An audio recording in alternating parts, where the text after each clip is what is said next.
Hey, Anouk, can you hear me? ja, je staat zacht, maar dat komt omdat hij staat zacht. Ik ben Testing, even. Zo testing. beter? Not good? Ja, wel goed. Okay, prima. Even kijken. Ik wil even met die schermen delen. Waar zat het ook alweer? Oh, hier. Just like the good old days. Ja, ik probeer Ja. een andere schermpje ook aan te krijgen. Oh, maar dan moet ik wel de stekker erin stoppen. Wacht even. Dus ja, ik zit eigenlijk nooit meer boven op de mijn werkplek boven. Dus alles moet weer opnieuw uit stof gehaald worden ongeveer. Yeah, I actually stayed in the office, so I'm still here. Oh, dat is goed van je. Ik niet. Ik ben wel naar. Maar ik heb mijn. Hoe ga ik dit veranderen? Ja. Zo is goed. Oh, mijn haar. Oh, mijn haar. I said nothing. Ja, en ik moet nou even de bij jou ook. Hoe heet dat? Je dingetje aanpassen, je naam. Oh, true. Plus you need to give me co-hosting rights. First things first, co-hosting. Jezus man, dit is te lang geleden. Joe, make a co-host. Yeah, Oké, that's it. check. Dankjewel. Now I have to go to participant, and then I can change my name. Ja, ik ga ook even de naam doen. Joe/UT. Dat is het ook weer. Enschede Laufer. Change. Do you see me? Ah So, ja, Joe. Ik zit gewoon ook Joe in te typen. Heeft niet hoor. find it.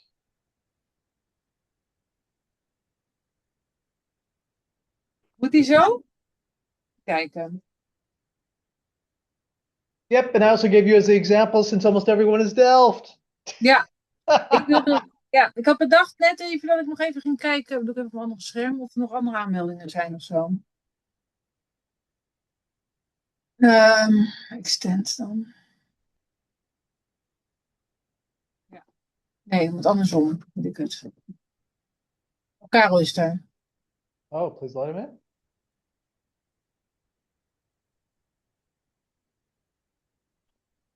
And can you please, Carl is kind of shy, but can you turn him into a co-host as well? Ja, wil je dat, Karel? Ja, dat moet maar van Joe, hè? Ja, laten we het doen dan, hè? Hey, and Carl, please follow my lead and change your name. But I must say, your gamer headset looks very professional. Ja. Oh, at the time, you don't use the Ute thing. You write Carl Tech Support or something like that. Yeah, I did Ah ja, something weird, yeah. something weird. Exit full screen, dat is de oplossing. Zo. Deze moet wel hier, anders zit dit opzij te kijken. Dat is ook raar. Nee, ik zit altijd wel heel erg in your face, maar ik kan Hey, niet Carl, you can take veranderen. your last name out then, just so it's a bit. Oké, doe ik die weg. Um, and I am going to test something. How do I do this? Um, small, Ja. small. I'm going to share this. Share. Okay. Hey, Carl, when I do my online survey, Yes. I'm going to say, okay, here, just so you see what it is. Where are you this evening? Who is in Denmark? Please raise your hand. And then I need you to do a rough count. Sure. And then I'll say Finland. We only have two, maybe one. Norway, Sweden, other, and then you'll tell me who won, and the same thing here, huh? Mm-hmm. Okay. I was just I was curious if we could do the face, all the pictures. Oh, do you know how to? Do you see everyone's photo, Waarom heb Carl? ik een zonnebril op? Waarom heb jij een zonnebril op? Hm. You mean the old pictures we took? No, no, no. Meaning, do you see Anouk and me? Yeah, I have you guys up now, and Because we're the gonna we're gonna have to make sure that you can see everyone.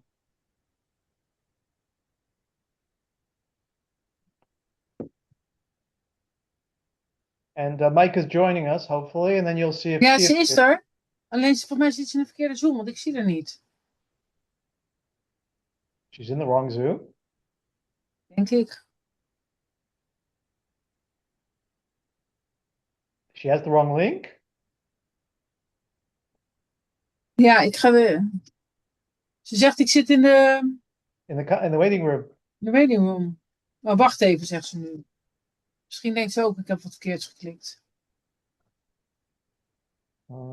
Because if she's in the waiting room, we should see her. Ja, daarom. Maar ik heb volgens mij nog aanmeldingen. Zie ik nu. Oh, there she is. And admit, since I'm Yes. as powerful as Anouk is.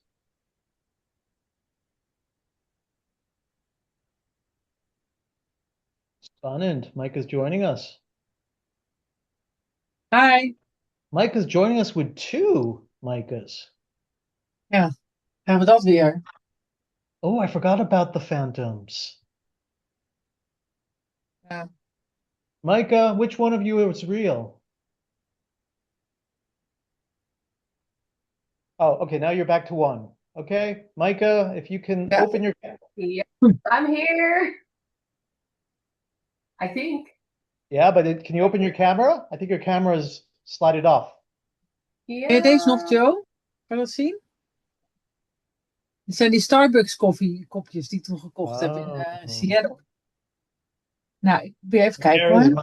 Micah. Okay, hello Micah. Hi allemaal. Ah ja, Hoi. Sorry.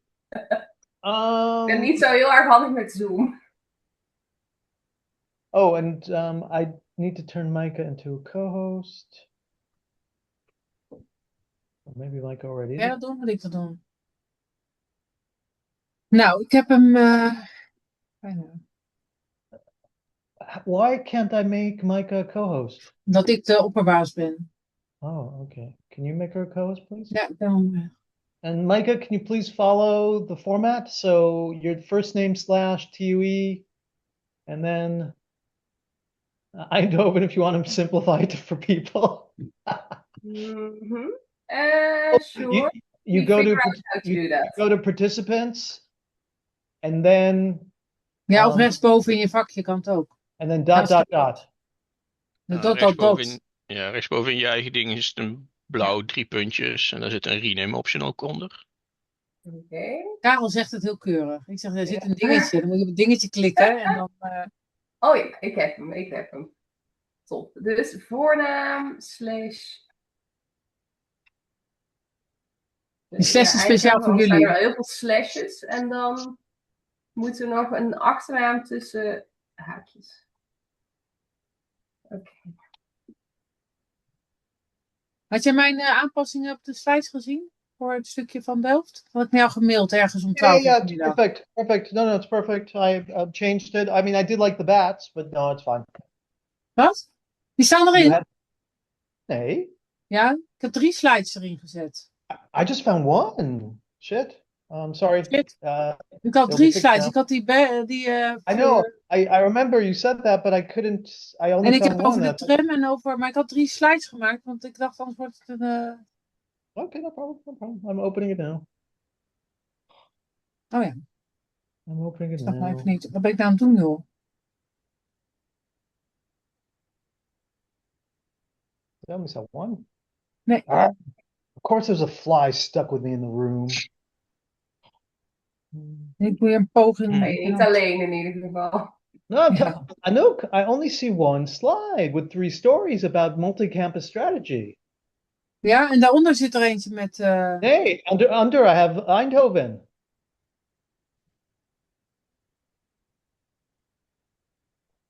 Dat is raar. I don't have it, Anouk.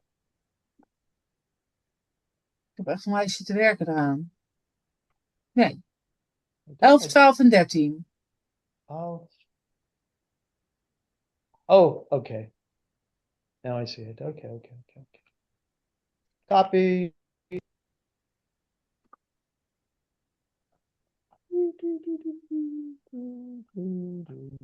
Delft, Nee, Delft, Delft, Delft, Delft, Delft, Delft.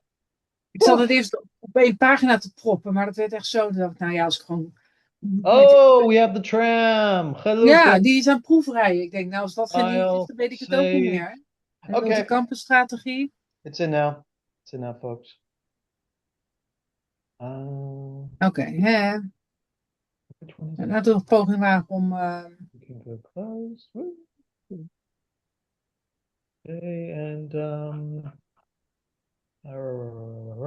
from beginning, go to sleep, go away, go away, go away, go away. I'm about to share something. Oh, by the way, Micah, Anouk, you have a gift virtually? Wat heb ik? A gift for your speakers? Oh, niet. Heb ik die? Die heb ik je wel. Daar had ik even niet aan gedacht. Micah, do you have anything Eindhovenish? Or we'll just say we have something. Oh, heb ik niet. Ik heb ben het niet op wel. kantoor, maar Ik moet even pakken, best wel terug. ik denk niet dat ik iets heb, maar ik bedenk wel wat. Hey, Carl, so with keeping track of people, that's no problem, huh? If people raise their hands. No, well, yeah, I'll be fine. I will Okay. figure it out. And the other thing is at the end, we're going to do the Boral image. So, and you remember Bram used to do screenshots. Mm-hmm. Can you do that? Yes. Okay.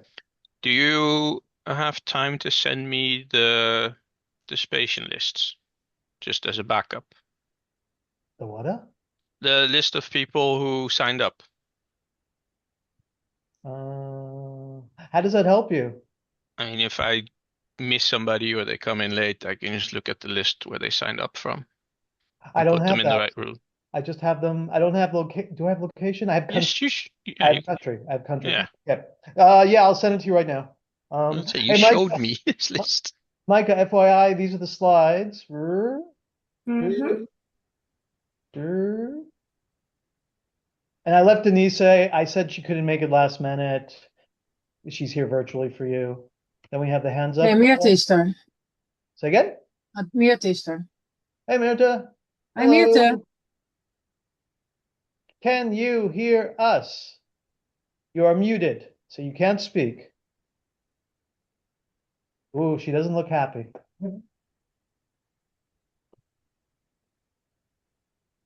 She looks confused. What was I doing? Mirta, if you can hear us, we can hear you and see you. Well, we can't hear you, but we can see you. Carl, can you send Mirta a chat to let her know that we see her?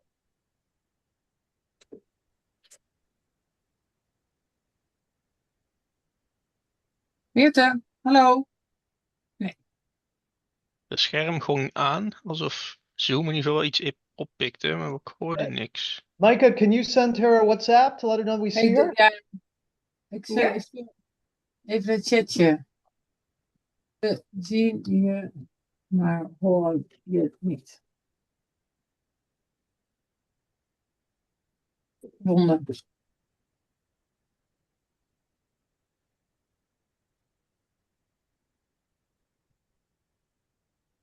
Hetzelfde hier, ik heb geen geluid. Nou, ze is aan het pielenmozen voor. Ah, oké. Nou, dan laten we er even rustig. Ja, ik loop Het nog was heel voor even. mij ook even zoeken, eerlijk gezegd. Hey, Carl, I sent you the participants list. Thank you.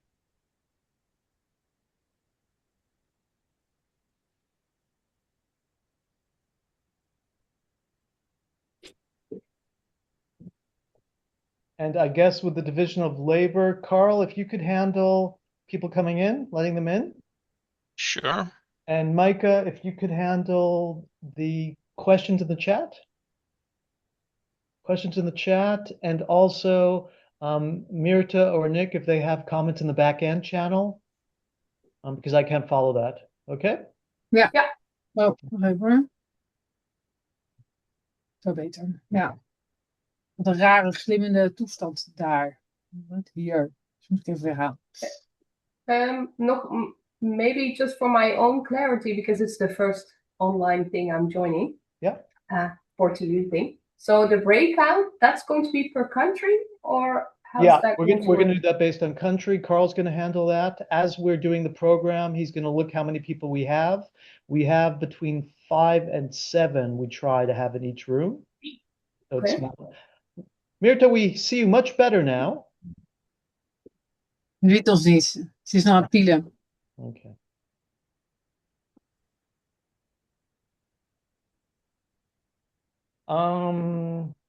And that's how it works. And we have a 10-minute break. Mhm.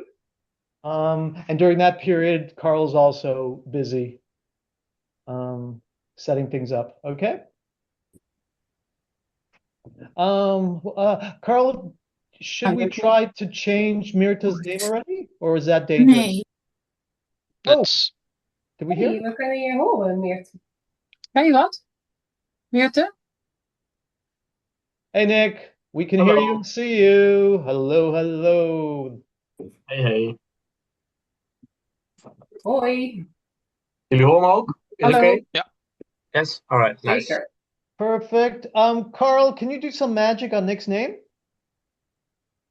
Because we want our Some magic, speakers to right. have as little to do as they can. what do you want it to be? Oh, sorry. So it's Nick / TUE?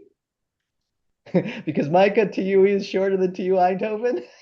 Yeah, I know, but now we have 2 slashes. I thought that would be a little bit confusing. Ja. Well, Meerte is de... But if you want it to be TUE, I'll happily change it. No oh, problem. it's fine. Carl, make Nick I'll just TU do Eindhoven. the lowercase e. What about that? Oh, no, it's fine. It's fine. Is this better? It's the main thing is it's about length, but Nick has a short name. Okay. Nick, if you had Nicholas, that would be No, good. no, no. I mean, back in the Netherlands, we don't do. It's just Nick. There's nothing. Short and to the Meerte point. is weer terug. Meerte die schudt nee. Mirta, there's also the option, it's not the best, but to use your mobile phone. That's another option. Not ideal, but it is also possible. Wacht even, nu is zo mute. Ben je er dan? Zeg eens wat.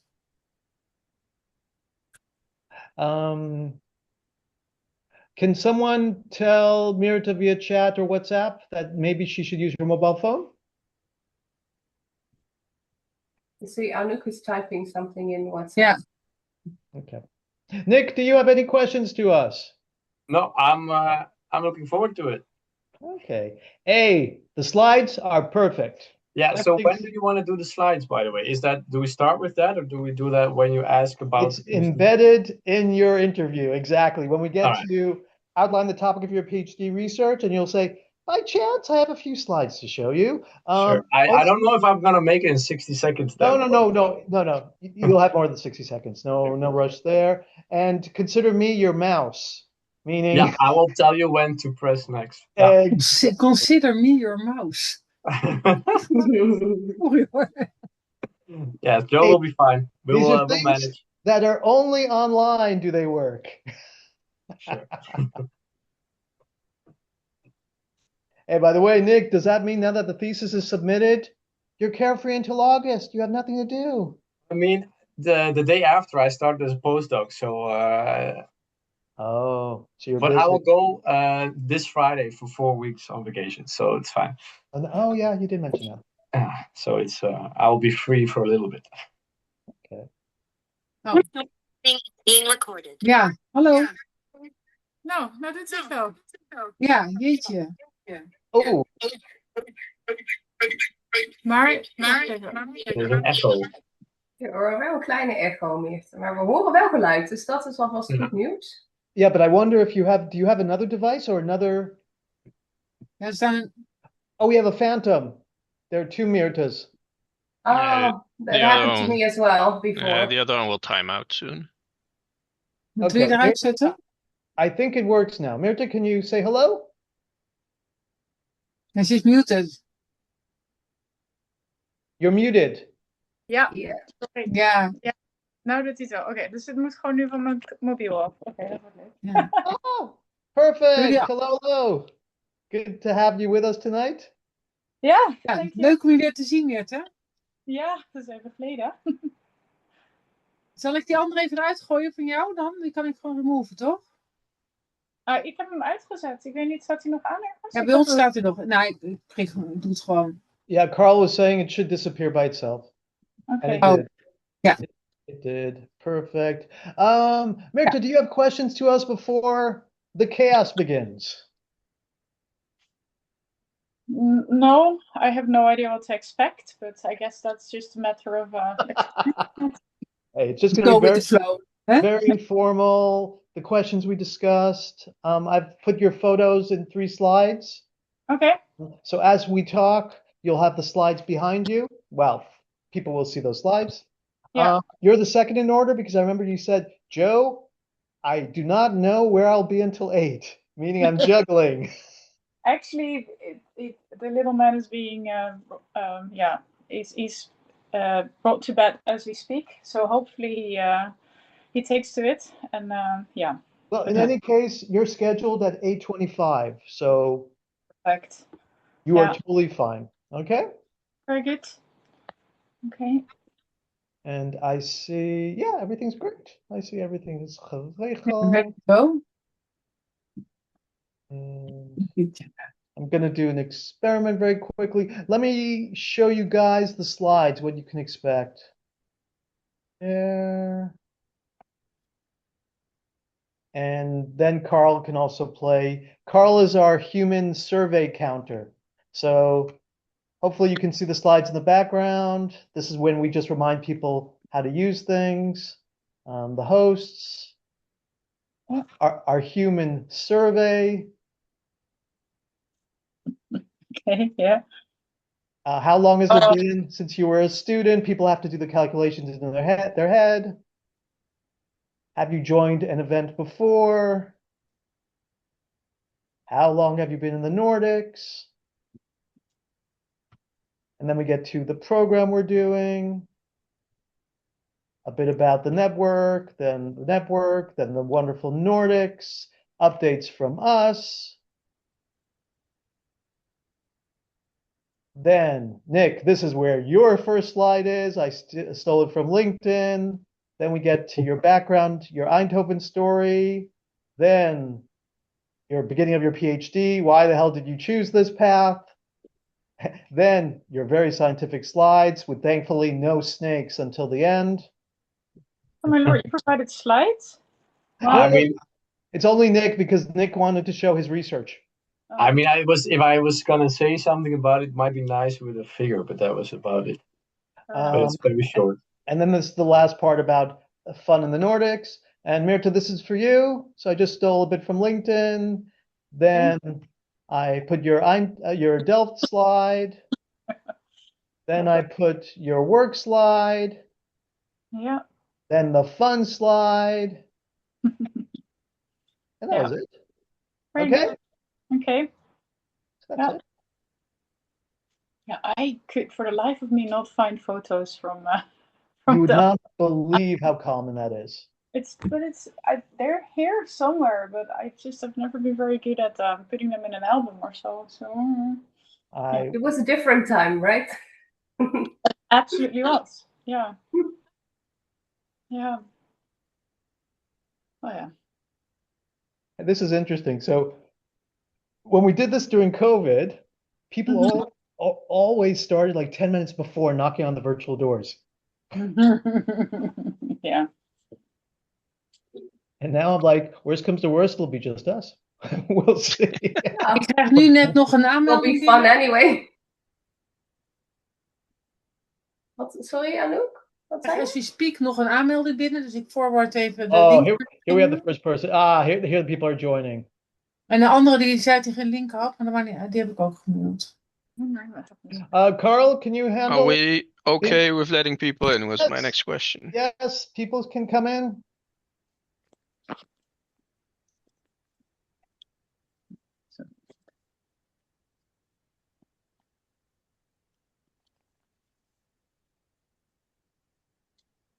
Hi, welkom. Hello, Guido. You have Delft, Twente, and Eindhoven on the line. Hello, Volkert. Hi. Jesper, we see you. Well, we see your square. but we don't see you Oh. yet. Ik heb nou weer, hè, er zijn mensen die zeggen.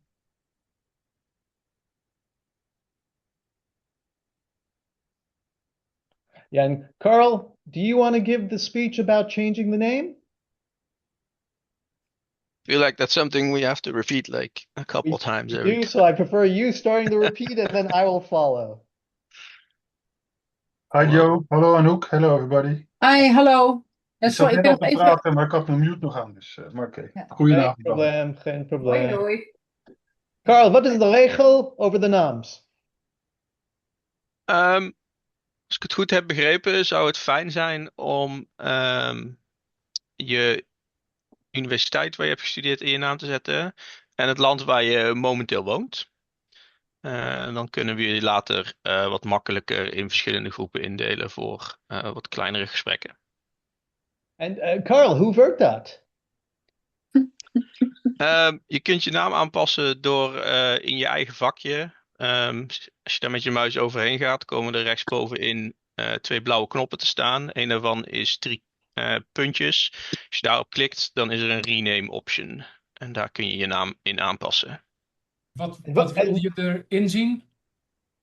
De universiteit waar je gestudeerd hebt en het land waar je nu woont. Yeah, so if you look at En je Micah naam natuurlijk. or me, I'm Joe, or Anouk, you see first name / the abbreviation of your university. So that would be, well, it could be TU Delft, TUD, UT, TUE, and then Zoiets. Yep. country, and then the last part, your family name, because for a lot of Dutch people, that is a very long name. So that's why we thought it's better to put it at the end. But as long as we have some information, Good. people can easily say, oh, Jan is from Wageningen and he's in Norway. Good to know. And otherwise, welcome everyone. We are slowly getting people joining. I'm Joe from Twente. And we expect to start the program around 7:35. Usually how long it takes people to get through the virtual doors and to set up everything. And Carl is our tech support tonight. That's why he has the professional gamer headset on. If you have any problems, you can click on chat and just put it in the chat if you're having an issue, and Carl will try to solve your issue. Okay?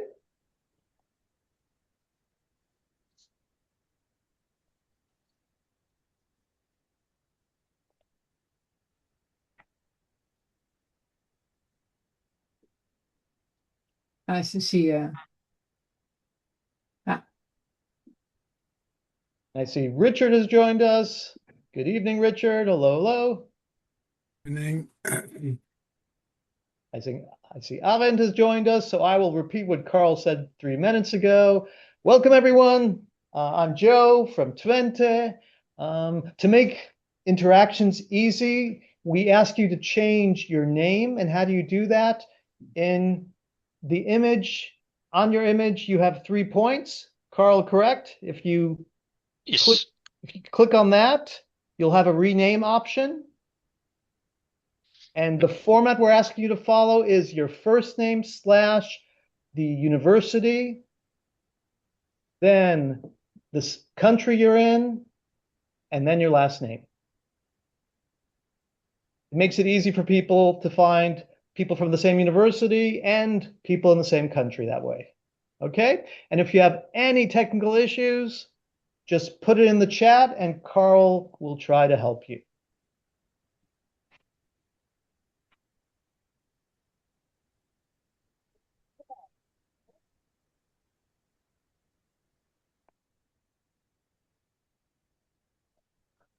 I hope this works. We hope as well.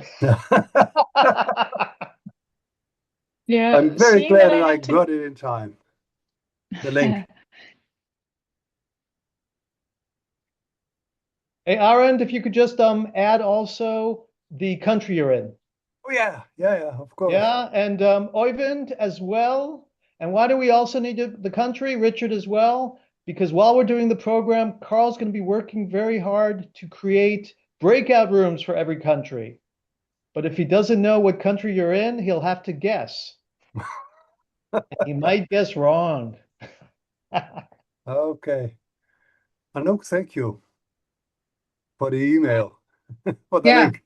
I was just a few minutes ago, I thought, oh, maybe just look in the inbox. But it's strange that you didn't receive, because you did receive No. the other mails. Yeah, So, I actually checked all the emails and nothing like that. yeah. Yeah, but It's anyway, that, yeah, I'm here now. you're Thank you. here. And, yeah, you No, we're made very it. happy that you're here. Yeah. We're nearing 20 people. We have a bit under the 50 that signed up. Yeah, there won't be 50. Oh, ik weet it. But just updating people about that. And yeah, we will start at 7:38. I'm American, but I have German roots. So when I say 38, 38. Yeah, maybe 40, huh? Maybe. Okay, and if Anouk from Delft tells me 40, then maybe 40. That's true. I'm flexible. Yeah. Well, that seems to be like the academic quarter, pretty much. Yeah.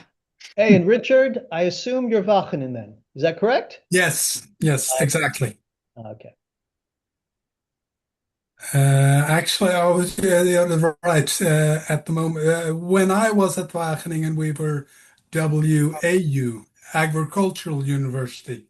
But now it's just Wageningen University. Oh no, even now it's Ver. Today Wageningen. And research. My boss was complaining about Word, and I said, "Are you complaining about Wageningen?" He's like, "No, Word, not Ver, Word." We never complain about Wageningen. Hey. No. Ver. Have a great. I see almost everyone have changed their names. Again, if you have any technical issues, feel free to put it in the chat, and Carl will try to help you with that. Mm-hmm.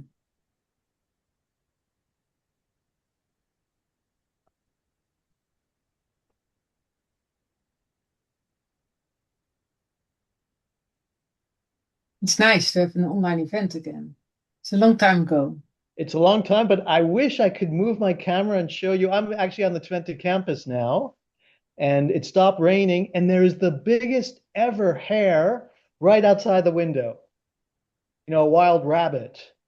Unbelievable. Giant. Oh. It's been raining pretty hard in Twente most of the day. Yeah? Oh. A lot of thunders. Yeah. So Anouk, you requested I wait till 40. So 2 more minutes, huh? Yeah. Maybe better. Okay. No problem. Otherwise, when we start and people come, they come later. It's also fine. Yeah. Because we have 2 more minutes, I was thinking I'm just going to go and get a cup of coffee. Yeah. Richard, last chance to get a coffee. Okay, Richard will be our beginning point. When he comes back with his coffee, that is when we start. Yeah, but he inspired Volkert, because he's also going to get some coffee or something. Okay. Let's hope that they have not too slow coffee makers then. Yeah. So they're dripping, pling, pling. It takes too long. My favorite Dutch phrase, komt goed. Komt goed. For sure. Oh, ik heb Oyvind twice now. Is your name Oyvind? How do you say it, your name? You're muted.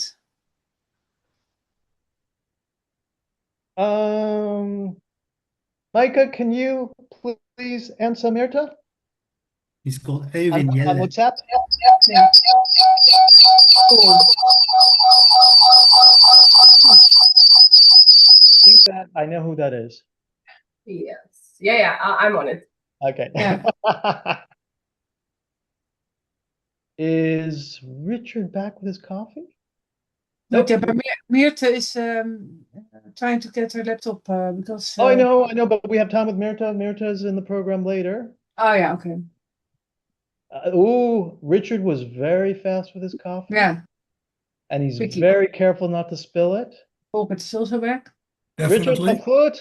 It's okay? Ja, gaat prima. Anouk, may I start? Okay, let me just share some slides.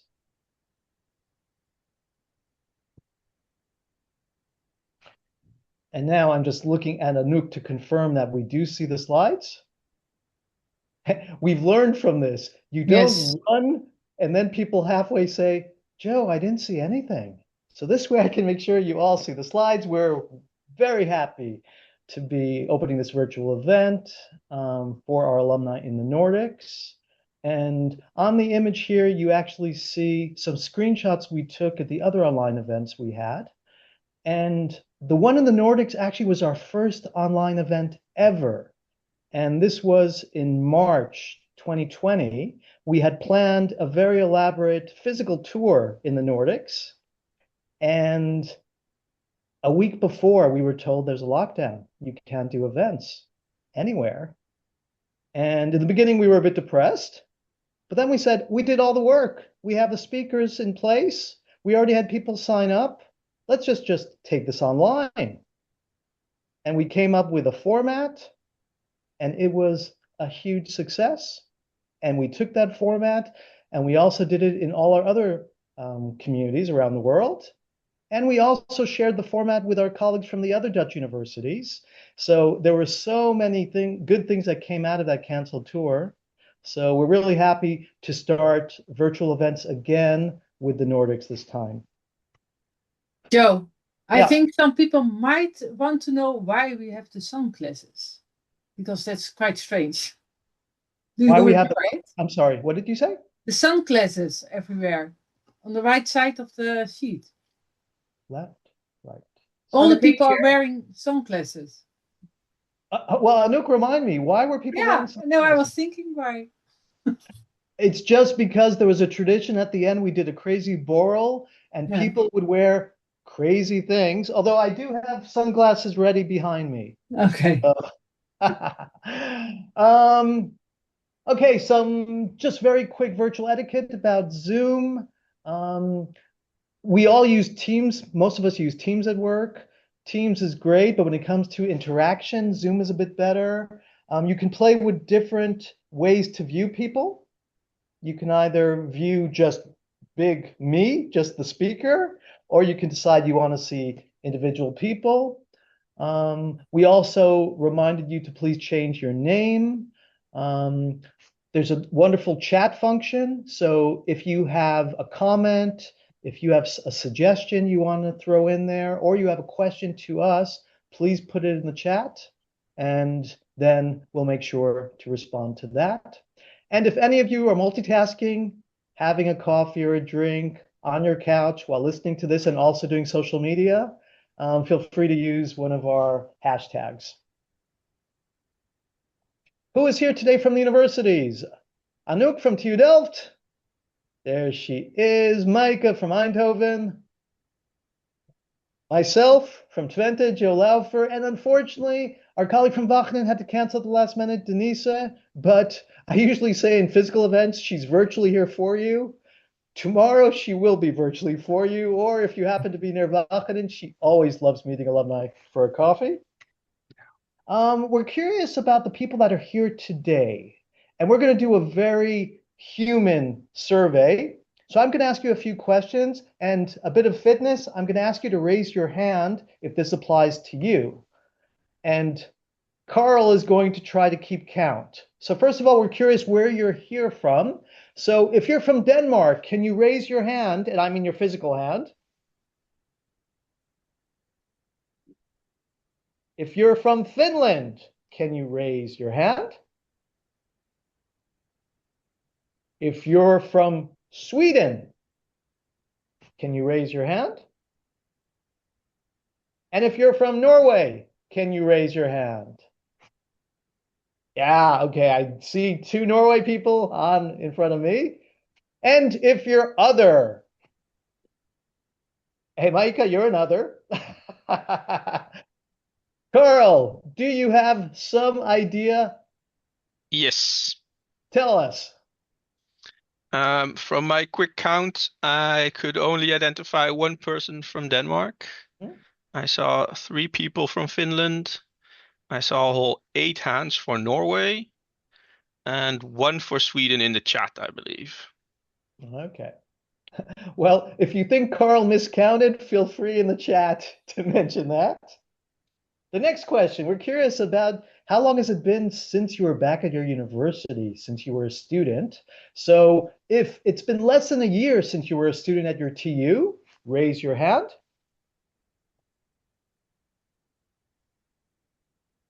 Okay, if it's been 1 to 2 years since you were a student back at your TU, raise your hand. If it's been 3 to 5 years, raise your hand. And I know you have to calculate. Wrong bins. Wrong bins. Last group, over 6 years and more. How many people over 6 years and more since they were students? I see Carl scanning the faces. Carl, tell us, who do we have in the audience? Well, for less than a year, or well, less than 2 years, unless we had no people here, from what I could see. We had 2 people, of which one is ours, one is the speaker, between 3 and 5 years, and the rest are all 6+. Okay. Now we're curious about the alumni events you've attended in the past. So for how many people, yes, I've attended an online event before of our universities? Raise your hand.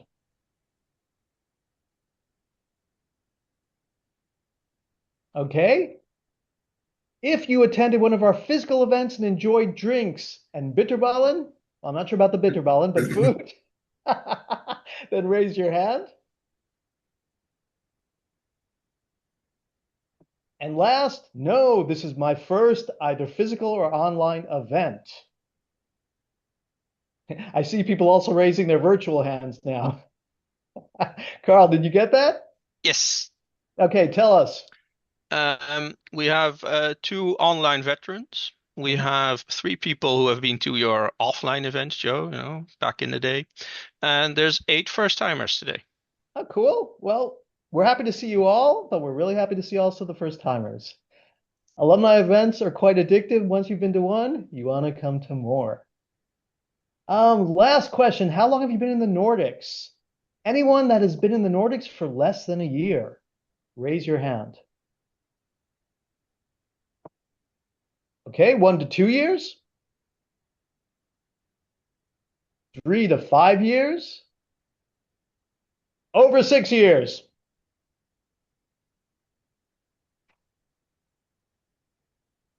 Carl, tell us. So again, the magic number seems to be 8 for people who have lived in the Nordics for more than 6 years. I counted 3 people that were there between 3 and 5 years, and only 1 person that's been there 2 years or less. Okay. Good to know. And what are we going to be doing tonight? Well, we did the opening words. We have some idea who is here tonight. We're going to give you some details about the 4TU Alumni Network. Then we'll have the 2 interviews with our local alumni. Then we'll have a 10-minute break. And then we'll have an opportunity for you to meet some alumni in your countries and network a bit. So the 4TU Alumni Network. We first started in 2014. We had a US tour to test. If we bring our networks together, will they each be at different corners or will they actually mix? And it was a huge success. We found the chemistry between the networks was really good. And we've evolved since then. Since 2014, we have communities in over 10 countries. You see some of the numbers. Australia, unfortunately, we don't get to be in Australia ourselves, but we do have active communities in Melbourne and Sydney, Canada, France. We get to Paris once a year. Germany is our largest community outside of the Netherlands, over 10,000. Switzerland, we go once a year to both Zurich and Geneva. USA, we have a very big community, over 7,500. And there also, we visit New York and San Francisco every year, and the UK, over 4,000. We just early this year had a great event at Imperial College London for our community in London. So definitely critical masses of people, people that have very impressive careers in those countries. They work in very interesting organizations. And we also have a regular trickle of people going to those countries. So it's a very useful network for both newcomers and also for people that want to tap into the network. And why is that important for us? It's important because you all represent success stories for our students, for our researchers. The idea, it's not just happening at our campuses, at our universities. What we do actually is happening around the world. And we really encourage people through these type of events to feel that their community is much closer than they know. And if you want to interact with us, we actually have different programs. We have mentor programs. We offer lifelong learning activities for you. If you come back to campus, we'd love perhaps to find opportunities for guest speakers for you. If your companies or organizations have opportunities for internships, our students would love to hear from you. We also have community projects that we're always looking for alumni to help make them possible. And last but not least, collaboration. So if your organization is looking for university partners, consider myself, Anouk, Micah, and Denisa as your doors to the universities. That's not just it. I mentioned we have very large communities in your own countries. So you can also have fun in your community in Oslo, in Stockholm, in Copenhagen. You can help us organize events. Anouk has been very busy the past few weeks organizing events in a box for Delft alumni. Hopefully you've heard about that, but if not, ask her about it. Other opportunities are, we have study tours that sometimes go back to go to your countries. Maybe you want to meet with them, or you just want to keep it simple. Meet up with fellow alumni for a borrel. A lot of different opportunities to do. So that's a bit an idea about the global network. One thing, by the way, I didn't mention, this is one of the largest technical networks of its kind in the world. When we went to the US, we visited the head of alumni relations at MIT. They told us, oh, we have 180,000 alumni. And Anouk and I looked at each other and we said, we have more alumni than MIT. Meaning it really is an amazing resource. And the cool thing is, after over 10 years of working, it's also been recognized by the people on the top, or in the case of Twente, that way, because that's where our president is. The technical universities also have an official organization above them called the 4TU Federation, and the 4TU Federation has official projects, research projects, valorization projects, and we started working with some of the components of the 4TU Federation in 2018. We are a big partner in the startup missions that go around the world with our student startups. And in recognition of the impact alumni have, the 4TU Federation from next year will have an official network for alumni. And that also means we will have new tasks to do. For example, trying to keep international talent in the Netherlands. So we have a growing number of internationals that studied our universities. We are setting up alumni networks for them in the Netherlands to make sure that they have an easy landing after they graduate. So we're really proud about this fact that the presidents of the 4 technical universities recognize alumni are strategic for the universities. The Nordics, I mentioned 6,500 alumni in your countries. Based on LinkedIn, this is where we find most of you. So over 1,000 are in research and higher education. After that, IT services and software development, around 800. And the third sector, largest sector, is financial services and business consulting, a bit over 500. And below, you also see the companies. On the left side, companies and universities you recognize. On the right side, some of the companies that are considered to be the most innovative in the Nordics. And that is the cool thing. I love looking up our alumni on LinkedIn and finding wow, they really are in the coolest and most important companies. And the point we're trying to make here is, if you want to get a peek into Lego, for example, we have alumni there and in many other companies. So we really encourage you to try to use that network. We've reached the updates from the TUs, although I will do a very quick stop here and ask, are there questions about the 4TU network? And I will look at Micah if the chat is clear. Everything is clear. Okay, so you're curious what is happening back at your alma maters. So alphabetically order, we will start with Delft and Anouk. Yes, Yeah. I am your mouse as well. You're my mouse as well. Okay, that's nice. Okay, I have selected 3 items. I can tell a lot more, but maybe for the people who have been back on the campus the last few years, they have seen that the tram was still not driving. I think it's for almost 15 years now that we have tram rails, but we don't have a tram. But from now, last April, they are testing the system, and after the summer there will be a tram from the station to the campus, which is took quite a long. One of the reasons was that during the project there were new trams, and those trams were much more heavy than the other ones, and that gave problems with our research facilities. And now, TU Delft should be TU Delft, so we made a system from the university which is used so that the tram can drive, which is really nice. Next, please. Something else. The last week we had in the news, it was quite in a lot different media. Drones is a big issue, and it's a big a large subject for our researchers. You see a lot of things going on with drones. This one is really nice. This I don't know the English word for it. Just a flying squirrel. They looked at the squirrel because they can steer in all kinds of different ways, and they modified a drone which works in the same way, which is really nice. So looking at to the nature and see how you can use it in your techniques. So that was a really nice one. Next, please. I have to go fast. And the last but not least, since maybe a year or so, TU Delft has changed its strategy concerning the campus.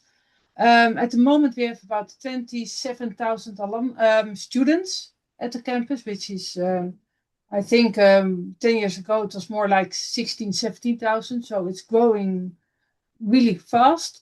And it gives problems. We cannot host those students anymore, and the city of Delft cannot host it anymore.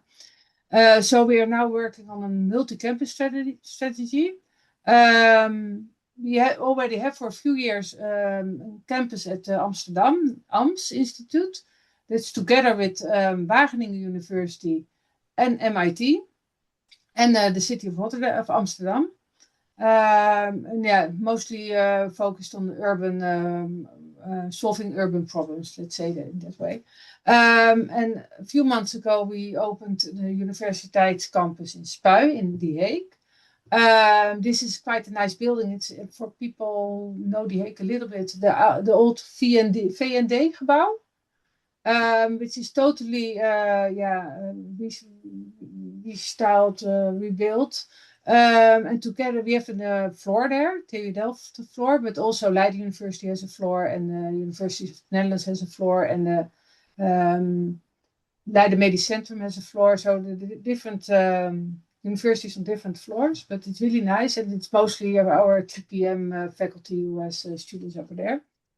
And we are working on a totally new built campus in Rotterdam Zuid, between the hospital and the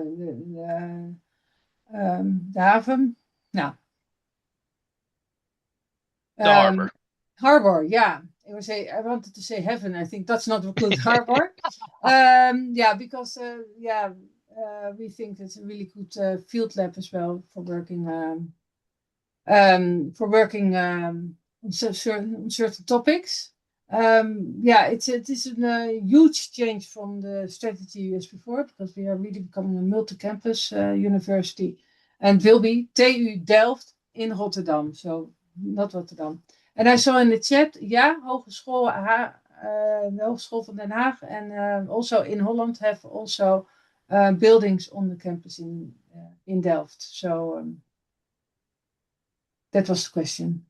So that was my news, and if you want to know more or want to know more news or have seen something and you want to know more about it, please let me know. Yeah, and make sure if you're in the Netherlands, visit one of these amazing Yeah. campuses. Just last week, I was in The Hague. I was in the Spouw campus. They have the best toasties in The Hague. So, it's really a beautiful building. Yeah. Maika, what is new with Eindhoven? Yes, just pointing out that 2 people in the meantime joined us. So welcome to you. And Carl will send them a chat to instruct them, hopefully, Excellent. what they need to do. Good. Then, yeah, I brought you 2 interesting, more scientific developments from Eindhoven. 2 examples of technology to make complex expertise more accessible and more scalable. The first one is on the left. It's regarding the energy transition, and it's called the Renovatieverkenner, or the Renovation Explorer. It's something that has been developed by Lisanne Havinga. She's also a TUI alumna and researcher, and she has done that in collaboration with TNO and with Smart Twin. And they have basically developed a tool to help people make smart decisions about how to renovate their homes, and especially homes that are a little bit older. There's, of course, millions of options you can do to make your home more sustainable, and they have developed this tool to calculate all of those million options to come up with like the perfect solution for your home, which is not based on a general picture, but also includes things like your own behavior, the type of house, whether your windows are on the south or the north side of the home. So all of these different elements are taken into account to really come up with a kind of a bespoke advice for your specific situation. So it's something that can be used just by you and I, by individuals, but also by municipalities or companies to make decisions on how to best approach making homes more sustainable under the hood. And I'm not a scientist, so I'm trying to explain it in a little bit simple, but it combines physics-based models with machine learning. And so it can simulate a huge number of different renovation options and combinations. And so the idea is simple. So instead of guessing or optimizing one measure at a time, you get advice on the best overall package for a specific house or a person or a neighborhood. So that's on the energy side. And then there's also an interesting development that's recently come about that's more on the medical side. So TUI is involved in a new microsurgery robot called Musa 3, together with the UMC hospital in Maastricht. And it's a surgical robot that doesn't replace the surgeon, but enhances them, and it filters out hand tremors. So it translates movements into smaller, more precise actions. So that's really interesting for specific surgery on tiny blood vessels or nerves. And what's very interesting about this technology is that at the moment, this kind of surgery really depends on a very small number of highly skilled specialists. And if we adapt this technology, then these kind of surgery become a little bit more accessible, and therefore more patients can be treated. The first patient was operated with this robot. I think it was last week, and it went well. So that's also good to know. And then finally, an item that's also really close to my heart personally, because the university is celebrating its 70th birthday. this year. And we will be celebrating that in October with a full week of festivities. And we have one day fully dedicated to our alumni.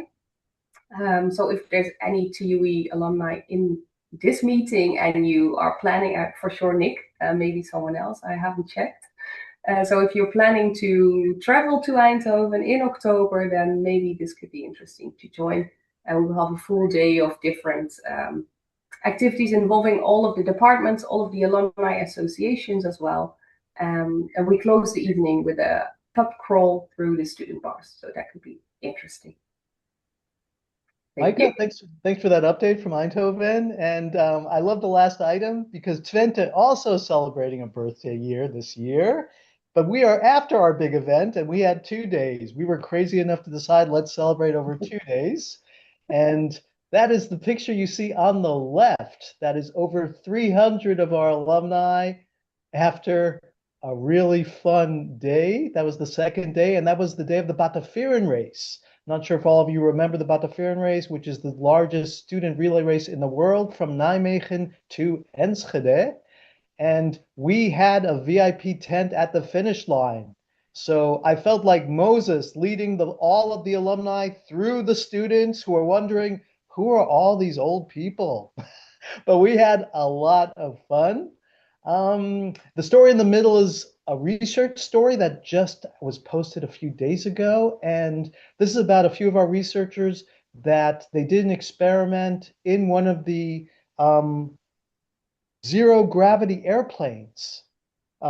They were checking smart services in zero gravity. So they took for half a day just going in a slalom with these planes and testing materials in different G forces. So I was like, it is really cool being a researcher. Now, of course, universities are also about students having fun, and all our universities have student teams. And while all of us go on holidays, hopefully in the summer, the student teams often have their competitions. And if I look at the Twente teams, what they're doing in the summer, we have what used to be called Solar Boat Twente, which now is called Surge Twente, because they're moving from solar energy to green methanol. They will be taking their first vessel in a competition in the Monaco Energy Boat Challenge. And I know Delft is there as well. So we will see if methanol beats solar. Our robo team Twente used to make robots that played football, but they also are changing direction. And now they're building a Mars rover. There's actually a whole student league across Europe which is developing a Mars rover. Hydriven, which is our student team that does hydrogen-powered race cars, they'll be competing in the Formula student races in Austria and France this summer. Until now, hydrogen cars have never won electric competitors. We're hoping maybe this will be the summer that they do. And finally, Drone Team Twente, we have a student team that designs drones, and they will be traveling to England to be in a competition about using drones for humanitarian purposes. Think about, for example, delivering supplies to far places. That is the story from Twente, and these are the items that my colleague from Wageningen asked me to share. Both are really cool. There was recently news from the US that they're dismantling a network of sensors, undersea sensors that are used to actually listen to what are the sounds underwater. There's a group of researchers in Wageningen that are trying to use existing infrastructure, think all the cables we already have down there, to use what's already down there as a way to also collect sounds from the ocean. And they just tested this a few months ago, and they were very successful in actually detecting explosives nearby and ships that were traveling nearby. So it definitely is a possible way to also tap into what's happening down in the ocean. And the second story, which is very important for people in our area, with ticks. So a lot of people have more and more problems with ticks. And in Wageningen, they are growing 3D minning blood vessels to simulate the human body and to try to see how viruses are transmitted from ticks and mosquitoes and to find new ways to block that. So a wonderful example of how the research we're doing at all our universities is really trying to change lives and dealing with challenges of society. And now we get to the fun part of our local alumni, and we're going to start with Nick. Nick, can you hear me? Yes, can you hear me I though? can hear you. Good. So this is Nick Burlett. He's at the Technical University of Denmark, and he's originally an Eindhoven person. You see all the wonderful degrees he has from Eindhoven here. And I have a few questions for Nick. So he's actually a PhD student now. Well, Oh, still. well, actually, no. To be correct, he's a postdoc. I Yes. made the mistake of congratulating him, and he told me, Joe, I've submitted my thesis, but in August I will officially, hopefully, defend. Correct? Correct. Yeah, I will defend in August. Yes. Okay. So, first of all, for the people that are thinking, why would someone want to be a researcher? Is there anything back in your childhood or a person that influenced you to become a researcher? So that's a good question, Joe. I mean, it is hard to pinpoint one thing. I think somehow I just rolled into it naturally, but I think a lot of it came from my mom. Uh, she already was like very science focused in her education, and I just got exposed to it at a young age. So it came from my mom, and then I fell in love with it too, and happened to continue along the way. And you continued on to Eindhoven, and these are some wonderful photos from Eindhoven. How did the experience you had in Eindhoven help shape who you are today? Well, you see, the beard does a lot of difference, right? I mean, but yeah, no, I mean, I am from Maastricht, so it is not too far away from Eindhoven, but I knew that I really wanted to go away. And I actually initially was thinking about medicine because I wanted to help as many people as I could, but then I happened to stumble across biomedical engineering at Eindhoven. And I really liked the technical aspect of things and how broad it was because I kind of wasn't sure what I wanted to do. But I had a lot of fun, as you can see in the top left also.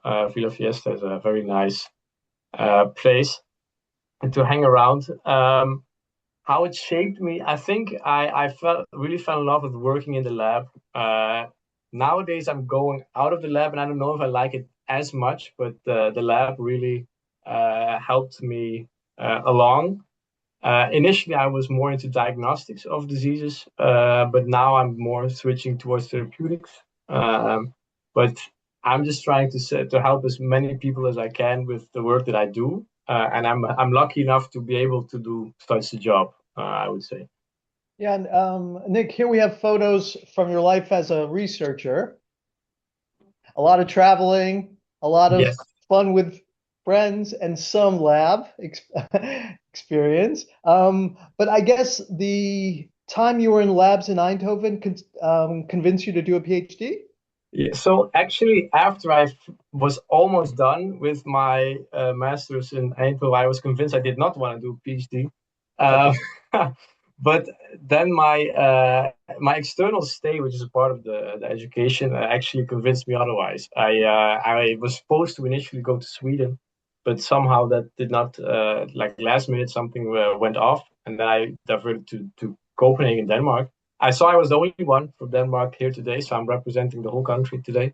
But I had a great project there about snakebite, which I will talk a little bit more in a minute. But I just fell in love with the project, and the professor there wanted to keep me and offered me a PhD position, and those 3.5 years went by in a felt like a month for me. It was really a lot of fun, as you can also see. Yeah, and so Nick prepared a few slides to give you background about his research, and only one of the last slides has a picture of a snake, I'm very happy to say. So Yeah, Joe told me he was scared, so I took care of that. But no, yeah, I work with snake bites. So for the last 3.5 years, I've been busy trying to address the most neglected tropical disease in the world. As you can see here, over 2.5 million people get bitten, and that translates to around 13 people. No, one person every 13 seconds. So that is quite a lot of people, if you can imagine how long this meeting is. But a lot of these people die, over 140,000 people, and many more are permanently disabled. And if some of you are unlucky enough to be bitten by a venomous snake, now that's not very likely in the Nordics, I have to admit that, but maybe one day with global warming and all, who knows? If you are unlucky enough to be bitten by a venomous snake, there's this thing called antivenom. Joe, can you go to the next one? So antivenom is there to save your life, and luckily it is effective at that. It has been saving lives for over 100 years. And typically to have a large animal that you inject with the snake venom over a long period, then purify its blood and then get the antibodies that target the snake toxins and inject that into a human being. And it has been effective, but there's also significant drawbacks from this. You can get an allergic reaction to it. There is an inherent amount of batch to batch variability because every animal reacts in a different way. And it's very inefficient, or sometimes as low as 13% of the antibodies actually target the snake venom. So we want to move the antivenom into the next century with modern biotechnology. If you can press next, Joe. So we want to create recombinant antivenoms, much like these antibody therapeutics are out there now. We want to use this and employ this for the people that actually need it most. And we did this, Joe, you can press next, please. We did this by, Joe, can you press? Yes, thank you. We did this by immunizing two camelids, two alpacas with the snake venoms of 18 species that we wanted to neutralize, the 18 most medically relevant snakes in sub-Saharan Africa. We are first focusing on Africa in this study. We then immunized them for 1.5 years, got their antibodies out, and then selected the most promising ones to characterize them and test in mice later on. So if you can press. So we had 3,000 of these antibody fragments called nanobodies, and we narrowed it down to 8 that we thought had a fair shot at neutralizing the venoms of 18 different snakes in Africa. And then there's a little bit of data that I will show you, but I will guide you through it. It's a bit data heavy, the next slide, but don't be scared. So you have a lot of different colors, a lot of different names. These are the 18 snakes that we wanted to neutralize. And then right now you have a lot of squares on the y-axis, which is the venom-only control. So these are the mice that were injected with only the snake venom. And they are very quickly dying, as you can see. We then also had a group of mice that where we used an already commercially available antivenom to compare it with. Joe, if you can press next twice. We used this at the dose that the manufacturer recommended. If you can press again. And that's the squares. And then you see that for the black mamba, it does work, that all the mice are safe, but that's not this. You cannot say the same for the black-necked spitting cobra and the western green mamba. So you see there's already room improvement for already commercially available antivenoms out there. And then on the next slide, you will see the results that we got from our 8 nanobodies for all the 18 venoms. And you can see that a lot of them are all surviving. The only one where we don't see it is the eastern green mamba, which is also not really, we didn't use it in the discovery itself because we hoped cross-neutralization would be good enough. But evidently there is still room for improvement there. But this was really the first time in the snakebite antivenom field that it was shown that you can have like a continent-wide species coverage with as little as 8 components in an antivenom. And that led us also to reach the cover of Nature, Joe, if you press. But ironically, they only showed the one that we did not neutralize. So that is a bit sad. But other than that, it was a really very nice thing to do. I think I really enjoyed working with a lot of different people. If you press next, Joe, you will see that this is really a group effort. A wide range of names, and if you press next, you can see some of them. Many of them I would call my friends. We really are just a group of friends that go to work and do cool science, and then we happen to help a lot of people along the way. And hopefully now, so we actually, I have a little scoop for you guys. We also found that 5 of these 8 also work in India now. So we are actually thinking of creating a company and pushing this forward out into the market now. And that's what my postdoc is all about. So I'm actually going to found a company with this and push it out. Is the idea, hopefully.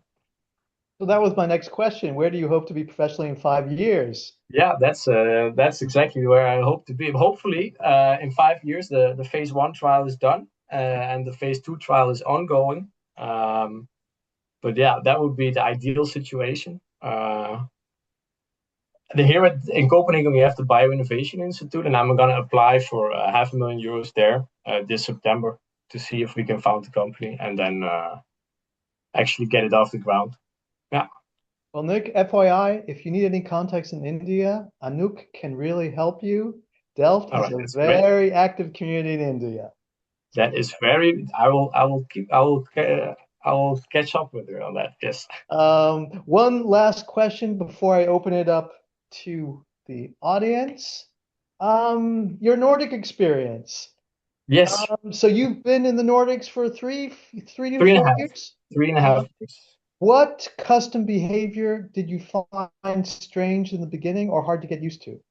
Yeah, so specifically, well, when you come from the Netherlands, I don't think it's very hard to get used to the Nordics. We are very similar. I think Denmark is the most similar country to the Netherlands outside of the Netherlands itself. But if I had to pick one thing, then it would be the way they change before they go into a swimming pool. Back in the Netherlands, you are very used to just having your little stall, and you go in there, you get changed, and then you are changed when you are dressed when you get out and shower and get in. Here, that's a bit different. There is no stalls. Everybody gets naked together. You shower naked together, and then you put on your swimming trunks, and then you go in. And I didn't know this before I went into the first time, and I was really a bit like, okay, is this how we do it here? But I have to admit, it does. You get used to it quite quickly, but I need to make sure I revert back when I go back to the Netherlands. You should not do that there. Very true, very true. And my last question is, what do you like best about living in Denmark? And looking at these photos from your life outside the lab, you have a lot of fun. But what's the best thing? I have to say, it's not always that sunny. You only see the good pictures. Yeah. But it's definitely being outside in the sun, because for half of the year, it's really very sad. But the friends, they really make it better. So really, these people that I became a second family for me, and I really spend a lot of time with them. So that's really the best thing of it. Okay. Yeah. Are there any questions for Nick? And this is where I look at Micah in the chat. I see some words of wisdom from Jan in the chat for Nick. Oh, he's already, maybe he wants to talk a little bit more about his advice from personal experience, maybe, Jan? I was in Denmark in 1985. And my question to you is, how is your Danish? My Danish, I started modules. I started learning. It's not the best, but I'm getting there. It's module 3 out of 5 now, but it can always be better. So, rødgrød med flødegård. Yeah, no, I'm not there yet. Nick, you sound like me with my Dutch, and I've been here 15 years. Let's go. The nice thing is I have a girlfriend who's fluent in Danish, so I have my own translator. So that's helpful. Nice. Okay. Micah, do we have any other questions? No, I'm just seeing a compliment in the chat. Spectacular. So thank you. Maybe that's a nice. It was really also an honor to even contribute to such a thing like this. But hopefully, it really will get to the people. That's what I really want to. Okay. Well, Nick, let me leave one last thing. Is there any way the local network can help you? Well, I mean, if we will focus first on India, so if someone has connections with the Ministry of Health in India, I'm very welcome to talk with them. Yes. Yeah. Okay, now reach out to me, Nick. Yes, Anouk, I'll reach out to you. Thank you. Okay, well, Nick, thank you so much. And I've been in touch with Nick for a few months now, and I was so proud after our first contact, reading The Economist one weekend and reading a report about his team. And I was thinking, whoa, our people really are movers and shakers in the world. So, Nick, we're proud of what you're doing. Thank you. Let me go now to our next speaker. Hopefully, Mirta is in our virtual room. Is she here? He's here. We're going to try with the sound. Mirte van der Rey is from Delft, and funny thing is, she's traveled and worked in a lot of places around the world. And I first got to meet her in Houston because we have an active community in Houston, and for a few years she was part of our alumni board in Houston. Can you hear me now or not? We can hear you. Okay, I'm doing this multi-technical thing because for whatever reason my laptop doesn't do sound, but my phone does sound, but I can't really see on my phone. So if I'm sounding a little bit sort of all over the place or come across as a bit all over the place, that's because I am technically. Oh, we can hear you fine, but any chance you But can it put your works. camera on, or it's either hear you or see you? Oh, No, that's she's also interesting. No, the camera is on, but because the sound is coming from the phone, that's not automatically spotlighted. So if you move a little bit to the right on your screen, you will find Mirte's image. I do not dare to do anything with sounds now because we gave everybody a headache when we tried this before. No For whatever problem. reason, the Zoom thing is not a. Well, Mirte, hopefully you heard me say we met in Houston. And, yes. But we're not going to start there. We're going to start from the beginning at Delft. So first, I'm curious, why did you choose Delft?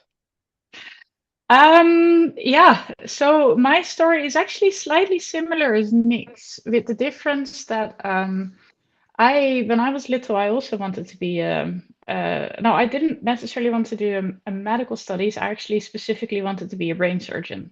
I, for whatever reason, had decided, well, not whatever reason, I had decided that that was a very interesting profession, and I still think it is. But I think I was about 16 when my grandfather ended up in hospital, and I realized that although I still think technically it's super interesting, I wouldn't be able to cope with the emotional part, if you know what I mean. I wouldn't be able to cope with the human life aspect of it, to leave it behind, so to say.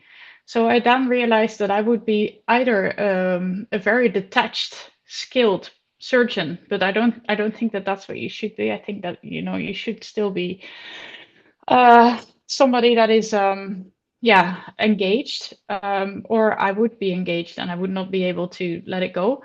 So then I suddenly find myself lost. And I started searching around, and I grew up in Rotterdam, and maybe it has something to do that it's partly in my genes because my grandfather worked for a yard in Rotterdam as well. My father is completely nuts about boats, but I really always found ships interesting. I just never realized you could study them. So I started searching around, found out that you can actually do such a thing as naval architecture or marine engineering, and I was sold.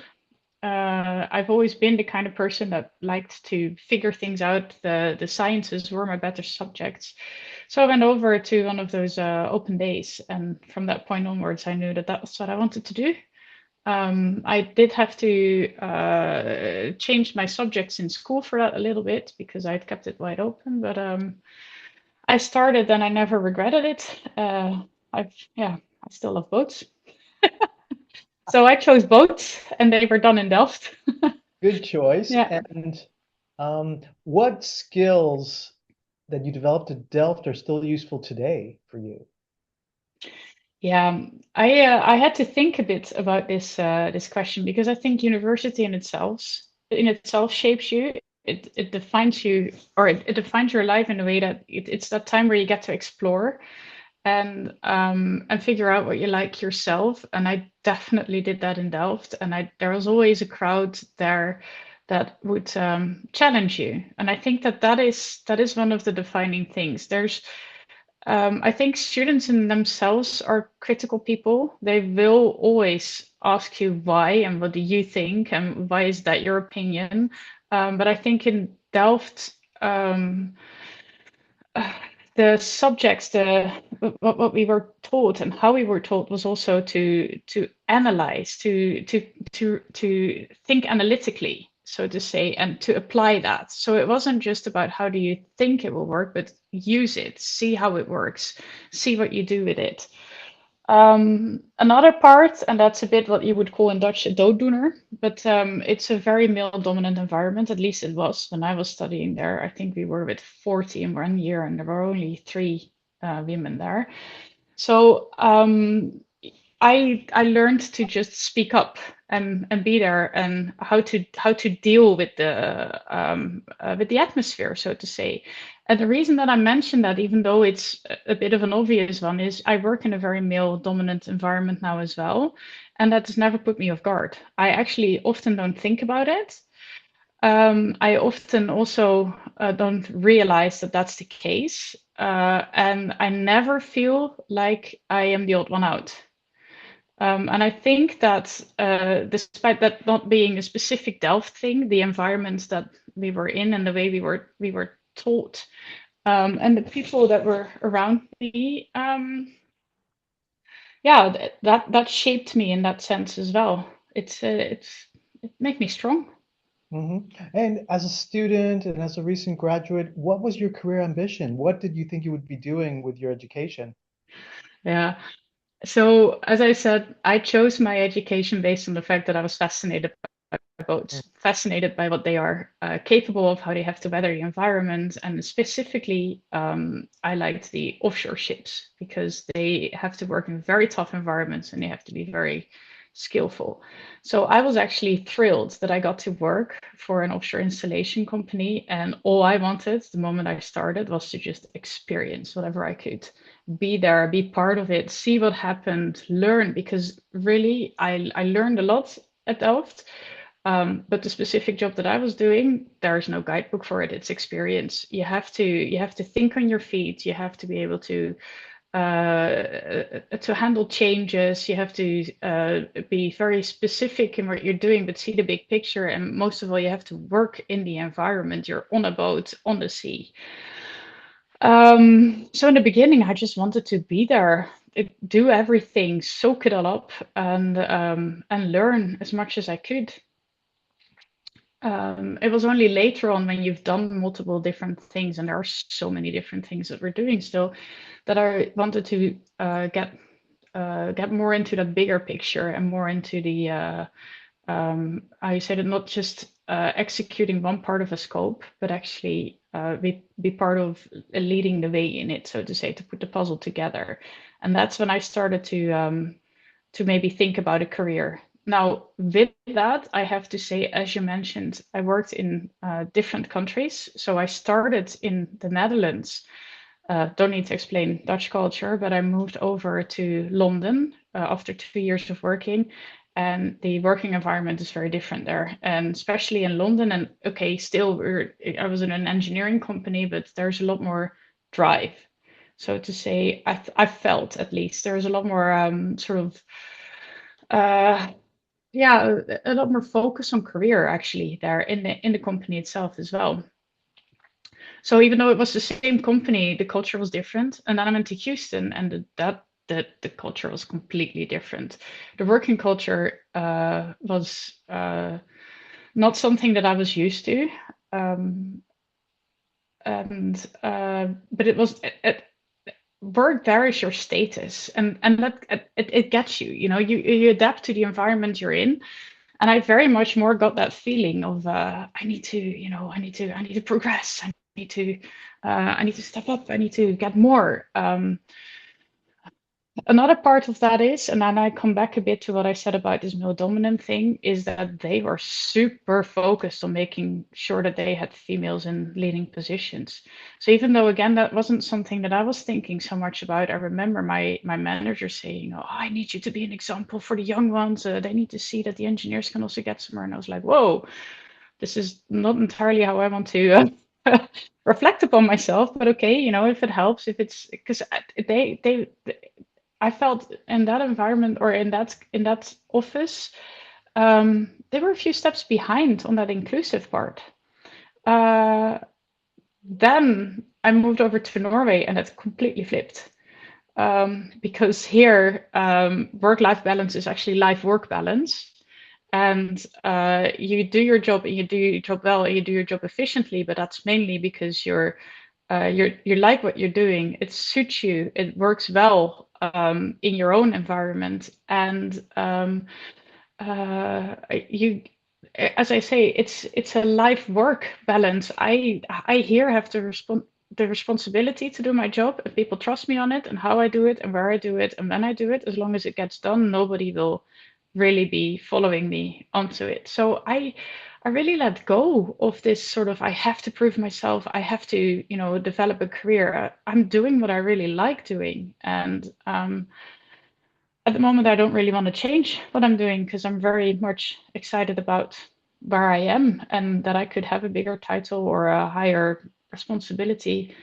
No, I want to go home in time and enjoy the outdoors, which is one of the questions you will get to later. But Yeah, we'll see some cool photos of that in a second. But I'm curious, you've been working at the same company for a very long time, Subsea 7. Yeah. How did you get to them?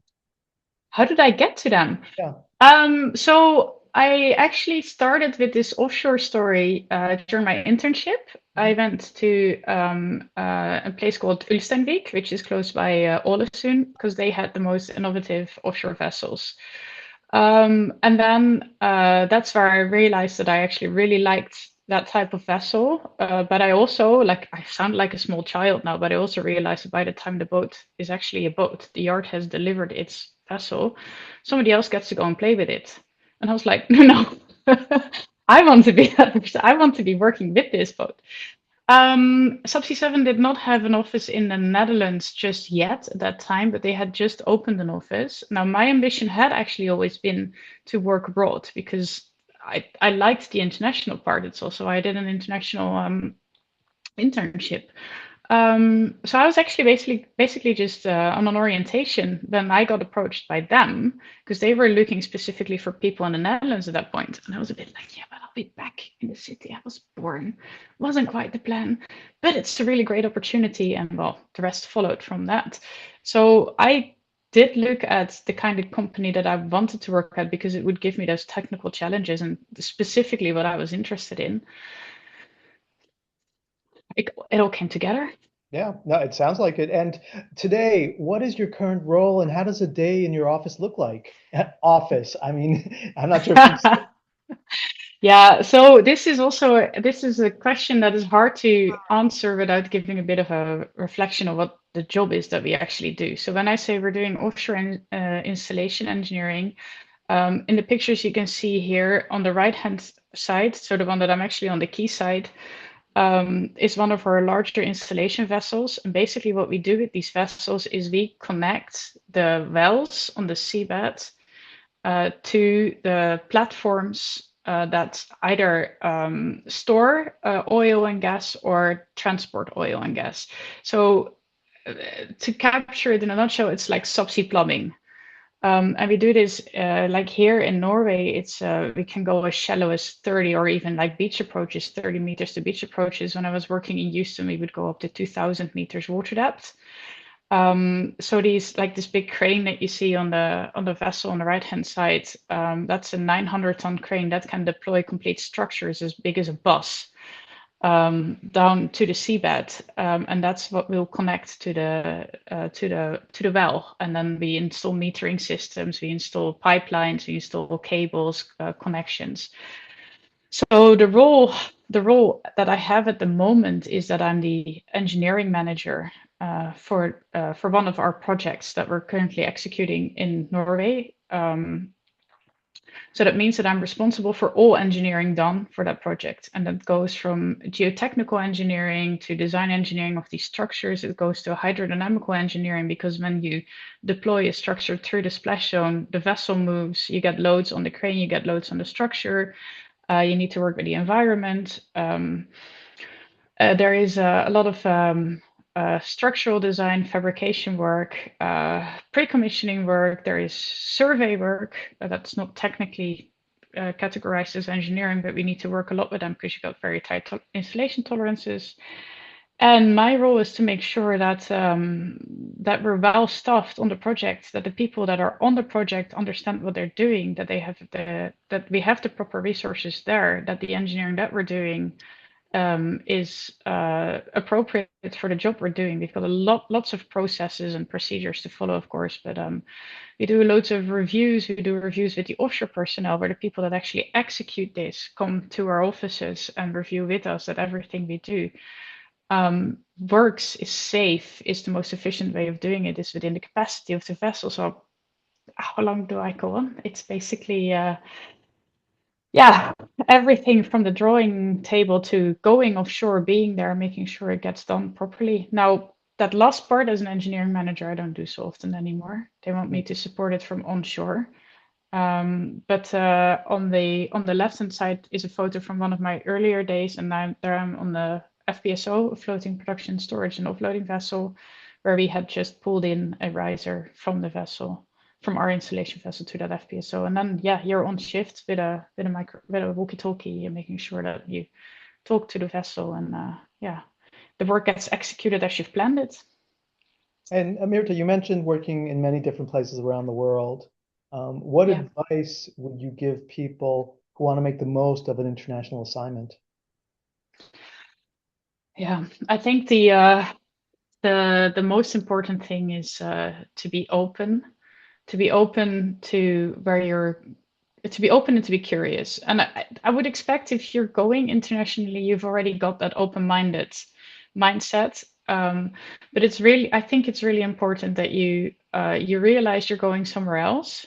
So of course it's good to remember where you come from, but things will be different. Communications will be different. Expectations will be different.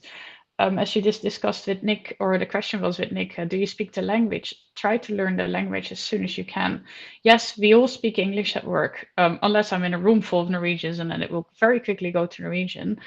But that doesn't mean that you can get by just by speaking English. If you want to get the most out of where you're at, you need to open yourself up to the culture you're in. And from a professional point of view, I would say try to do as much as you can. Be part of something you've never done before. If somebody asks, and you've got that opportunity, you need to have the opportunity, of course. But if somebody asks, "Hey, we've got this going on. Do you want to be part of that?" Or, "Hey, we're going there. Can you support us?" Do it. See what happens. Learn from it. Just be a yes man. Sounds maybe a little bit too easy, but open up. Go beyond your comfort zone. Absolutely, yeah. But also, and that is a fair point about your comfort zone, make sure that you have somebody, or you have an environment that you can fall back on, because it's not always easy. It's not always easy to go somewhere new that you don't know anybody, that you don't know how it works, that you you come home, and especially when you go over alone. Like when I went to Houston, I was all by myself. I knew nobody there, and then it gets intense, and then you have a time difference and everything. So make sure that you also have a safe place, a safe I person was to going to talk say, to. that's when you became involved with an alumni group with our Yeah, that's true. Yeah. And I realized I put my hand up in the wrong group, because when you mentioned, I was like, I was in Houston. I was in Houston with you there. It still Yeah. counts. It still counts. And talking about Stavanger, I mean, you talked about experiencing other things. So the question I asked Nick, what was something that surprised you in the beginning when you moved to Norway? Was there a norm or a culture element that was surprising for you in the beginning, or not really? There After everything you've two done, things that I can think of, actually. And then, of course, you have to remember that I came from a very Anglo-American back. I've been in the US for 5 years and in London for 5 years, where they spell everything out for you. And especially when I started in the US, they had everything organized, and this is where you had to go, and that form you had to fill out. And that was very, very handy, because there's a lot of paperwork you need to go through as well. And there's a lot of things you need to get organized. And I ended up in Norway, and it still sort of baffles me sometimes. This country is so well organized, everything's so well taken care of, that they expect that you know that. You're not, you will ask the question if you don't know where you're going, for example, but sometimes you don't know where you're going. And then you find out it's all taken care of. You just have to ask the question. Okay, so which form do I fill out, or where do I go? Or but I remember also, because my son was born here, and they didn't give me any guidelines in the hospital. And then I was like, so what's happening now? Oh, but you were meant to bring this form and go here and go there. Like, you didn't tell me. No, but that's how it is. Okay. So that was one, which is actually really refreshing. Like everything's taken care of, but you make sure that you follow up on this. The responsibility lies with you. The other thing is a bit more of a cultural thing is people work really early. They start work really early because they want to make the most out of the day. So I would, but coming from Houston, where people, and also in London, where we left the office quite late, I remember sitting here and at 3:30, the first people would get up from their seats and they would leave. And I was like, what's going on? And they're like, oh no, they need to get their children from Barnehage, from the nursery to daycare. Okay, yeah, that closes at 4 or 4:30. Okay, that's the way it's set up. I mean, they started at 7, fair enough. And but we were on a project that was actually very intense at that moment still. A lot of things were happening. And I was still sitting there working, and more people left, and more people left. And by 5 o'clock, me and the engineering manager were the only people left. And the lights went out, so he started doing laps in the office, and he was like, "Yeah, we don't work that long normally." And we're like, "But everything is there's lots of things going on." And he just looked at me and he said, yeah, that's still the case tomorrow. We don't need to worry about that too much now. And I was like, whoa. I mean, if something was on fire or people's lives were on the line, but otherwise you don't work through the night just to get a issue solved. But with that, and that was actually what I wanted to say, so I kind of took a detour here, is that because they start early, they have lunch at 11. Yeah, that was a massive change for me. And then, and it is mainly the older generation that does that, but they will have dinner at like 4 or 5 o'clock. And then at 8 o'clock, they have what they call kveldmat. So another slice of bread or some knekkebrød or so just before you go to bed. And that is something that I'm still not used to.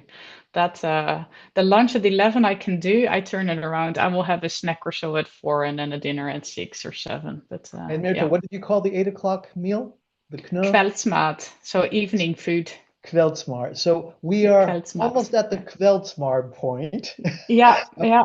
Of our event, and we have some wonderful photos here. So obviously nature is what you enjoy, and a lot of our alumni enjoy in the Nordics, and breathtaking photos.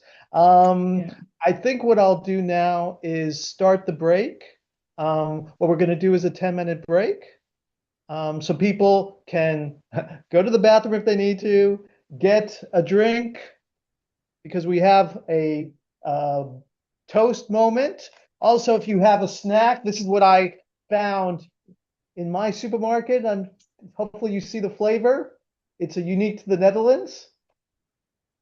Yeah, it's Holland style patat mayo pinda flavor. Nice.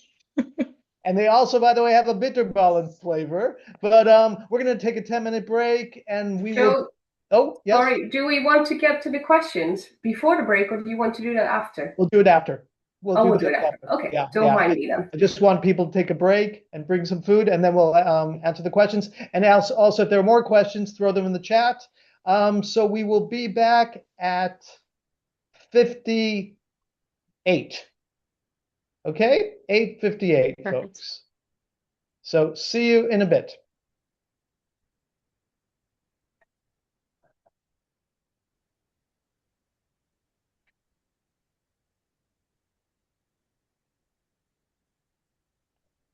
And again, a reminder, this is your chance to get a drink. Hopefully it's something orange, World Cup type time.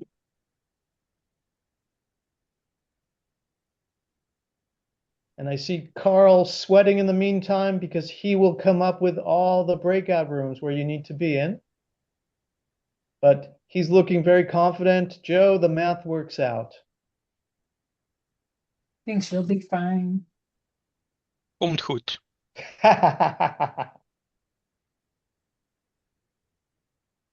In the meantime, if you are still with us and you have a question to myself, Anouk, or Micah, then you can throw it in the chat. Or you can just unmute yourself and also ask.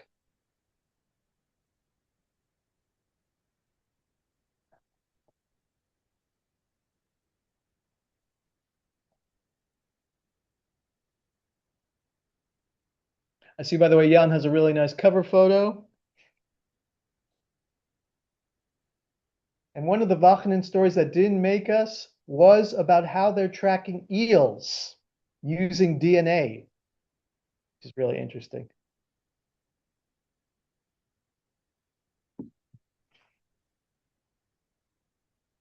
And Oven, that's a good idea. The ears get tired with the headphones. I have that as well.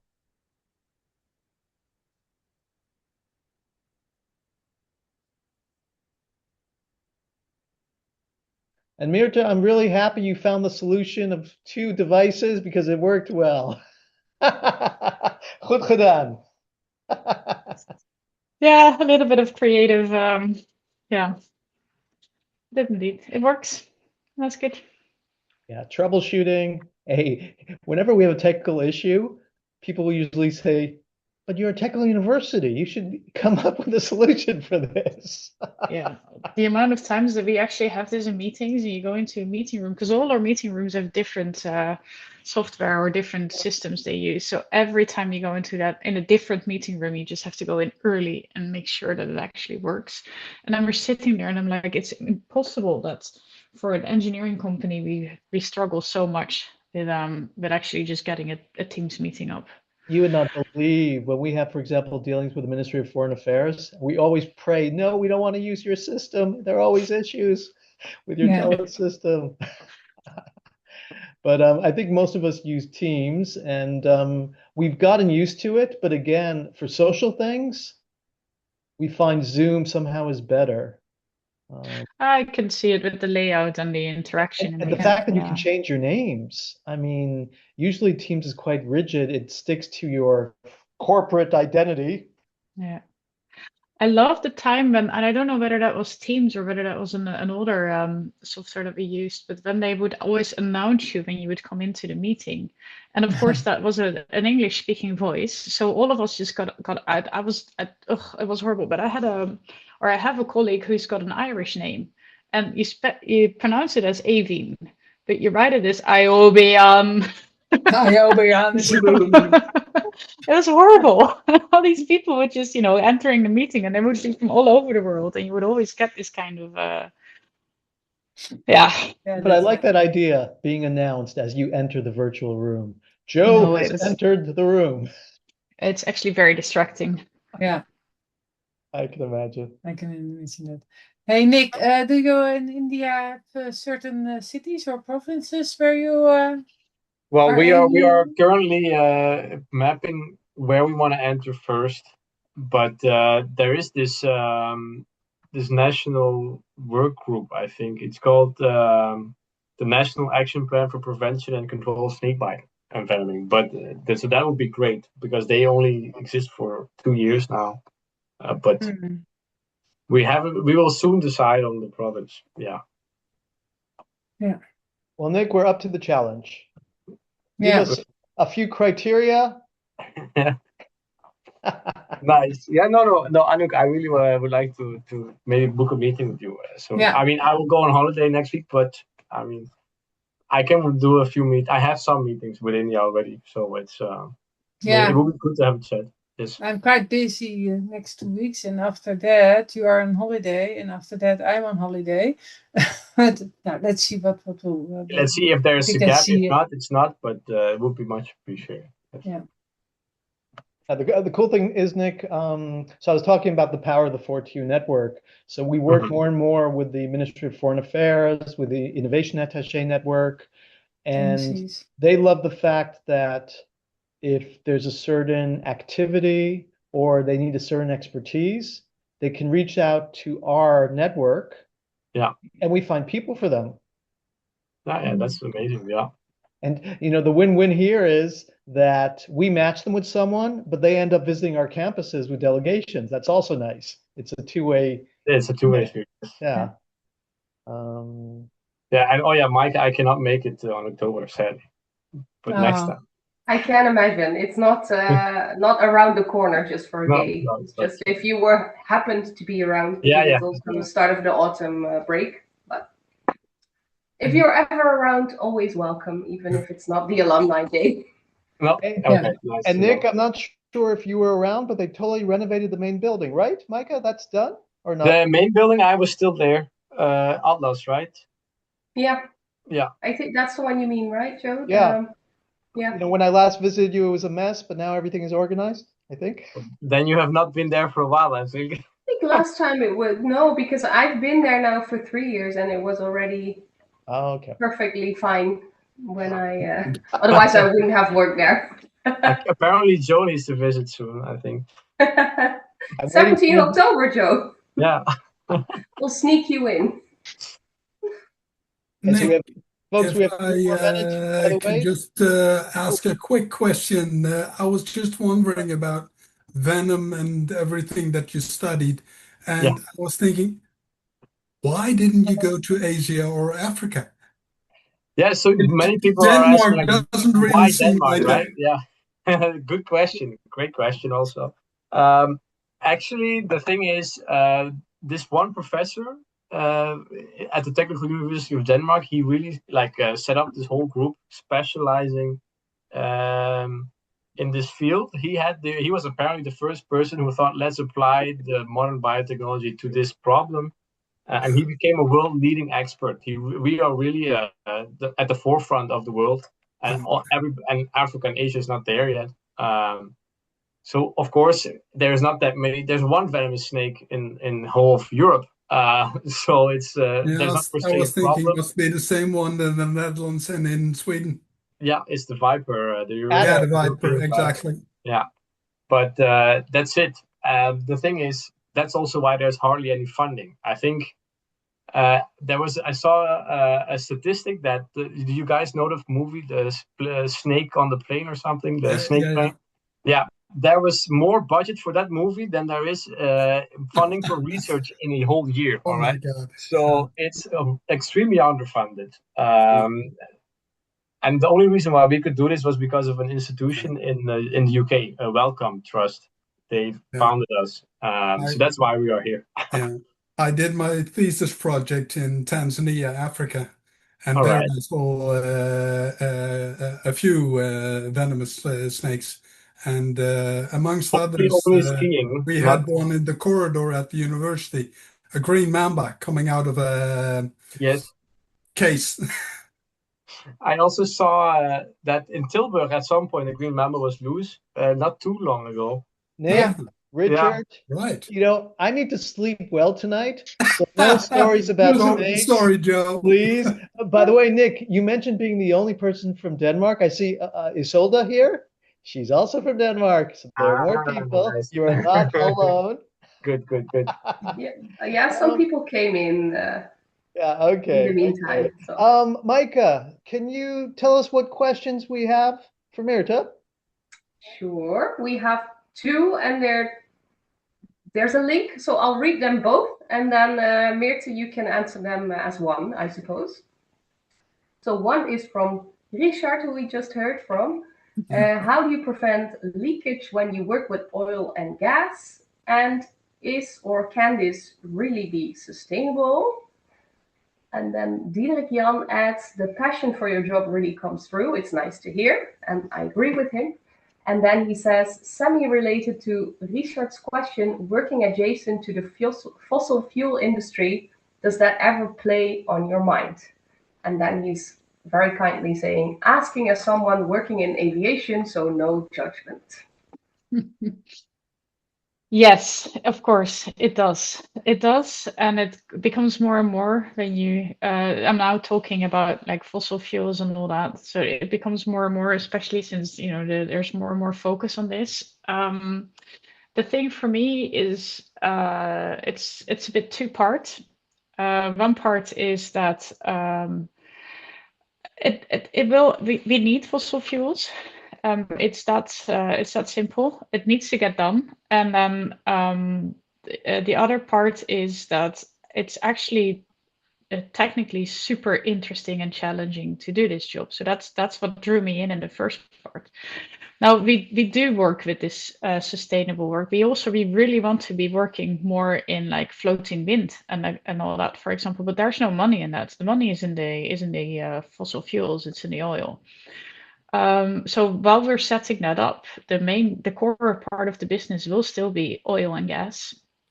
But you can always you can always do that in the most sustainable way. And with that, I mean, you make sure that you don't leak, you prevent spillages, you make sure that you work neat, you work clean. We have a very strict barrier protocols. We've got very strict testing and leak testing protocols. And then the other thing is we actually do track our CO2 impact and try to minimize that. So when we have several solutions and some of them, and of course this depends a bit on our clients, and a lot of them are interested and willing to work with us on that. But if we have several solutions and one is more polluting than the other, for example, uses a lot more cement, which is super polluting, then we'll look for the alternative option and we'll try to implement that. But it's a bit of a conservative industry in that sense that changes aren't easily made. Changes are also not easily made because of safety. The solutions that we have now are proven. So if you try to do something different, you need to make sure that that's still safe. And the other part, unfortunately, is money. Everybody always says, oh, it's polluting and oil and gas and this and that, but then the fuel prices go up and everybody starts screaming. So yeah, there's a balance. Okay. Micah, any other questions? No, just some follow-up on the venomous snakes, but no Oh, questions. yeah, but yeah, snake is for oral talk in the breakout rooms. The room where you will not be, right? Yeah, well, I won't be in Nick's room. Okay, so if I could ask everyone to please take their beverage. We have a tradition for our online events. And I specifically chose an orange drink because Thursday, tomorrow, is the beginning of the World Cup. So if I could also ask people if they could turn their cameras on, because we try to give a feeling that we're all here for this. Oh, I see Folkert is running to get something to drink. So we're going to wait till Folkert comes back. Shaswath, do not start drinking yet. No, you're cheating. So we are going to wait for Folkert to, here he comes back. Yeah, it's with, I think, an opener or something. Oh, it's even running. Yeah, so we're going to raise our glass, and I'm going to give Carl a chance to do 1 or 2 screenshots so we have evidence of this online event. And I would say to funding good causes, to having joy in both private life and work, and to friends. And Prost. Cheers. Prost. Kippis. Lekker. Lekker. Okay, what we're going to do now is put you in breakout rooms. Carl, how many people do we have more or less per room? So the rooms are organized by what country you are currently in. So I have only 2 Danish people. I have 3 Finnish people. Well, they're not Finnish. They live in Finland. There's 6 people in Norway, and I have 2 people in Sweden. I will also turn on the option for you to hop between rooms yourself after you get divided over. So if for some reason it's quiet down in your room, you are free to join another. Yeah, and the idea is the round will be for a bit less than 20 minutes. Starting point is introduce yourself. How did you get to that country? And what you're currently doing, and just see where things go off from that. We'll also give you an alert 2 minutes before the end of the round, and then we'll bring you back all together just for some last words and to also get a bit of your feedback and input from the experience. Okay, any questions before we send you off to your rooms? Carl, press the button. All right, enjoy.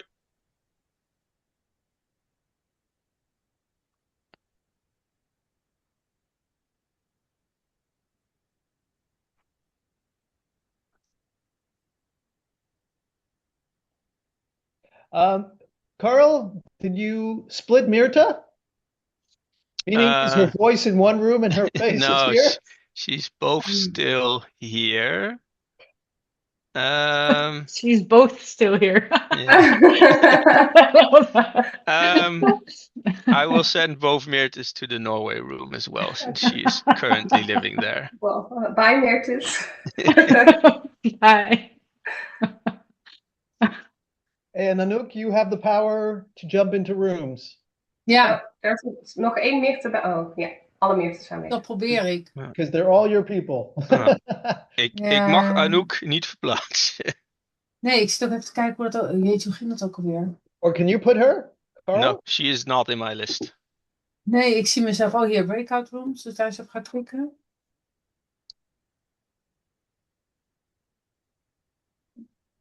And Micah, do you want to jump into the snake room? Ik kan het geluid uitzetten als het te spannend wordt. Hè? Nee, zo erg is het allemaal niet. Of wel? Hoe werkt dat? I'm kidding. But it's not working for you guys? Ik ga even naar Noorwegen dan. Delft. Recording is being recorded. Okay. Sorry, dat And I live now in Trondheim, working at the university, Technical University in physics. Have it been 22 years or so? Nice. Should I be next? At least I'm next to you, Tom, in the screen. So For being amazing alumni speakers for us for this event. Yeah, so virtual claps. And Nick, Micah will be sending you something nice from Eindhoven. Ooh.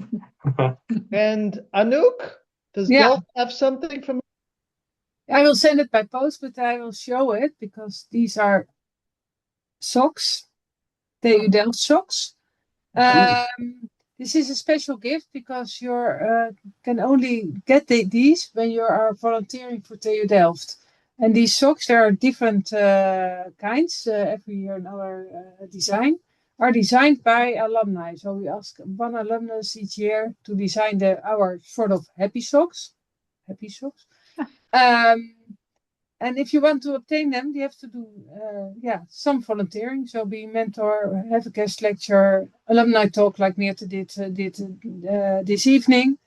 So I will send you the socks, Meerte, and thank you so much for your time and effort to prepare this really nice interview. Yep. Awesome. Nice. Thank you. And my pleasure.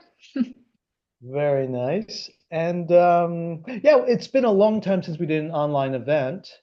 And we're always curious for feedback, what people thought about it. And I thought I would put one of my colleagues on the spot because Micah mentioned earlier that this was her first online alumni event. So Micah, what did you think about the experience?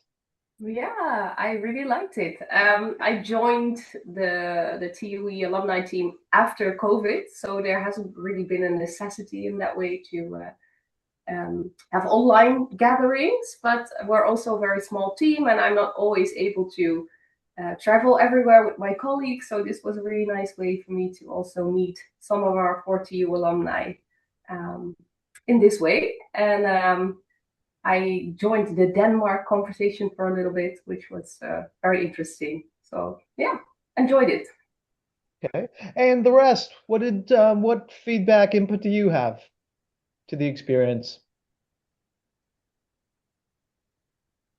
Somebody has to say something. So yeah, I think it's nice. So I really appreciate. I'm sorry that there are not that more from Finland joining. I know that there are more, but they didn't join. But maybe I should actually activate them in some way to get them more active.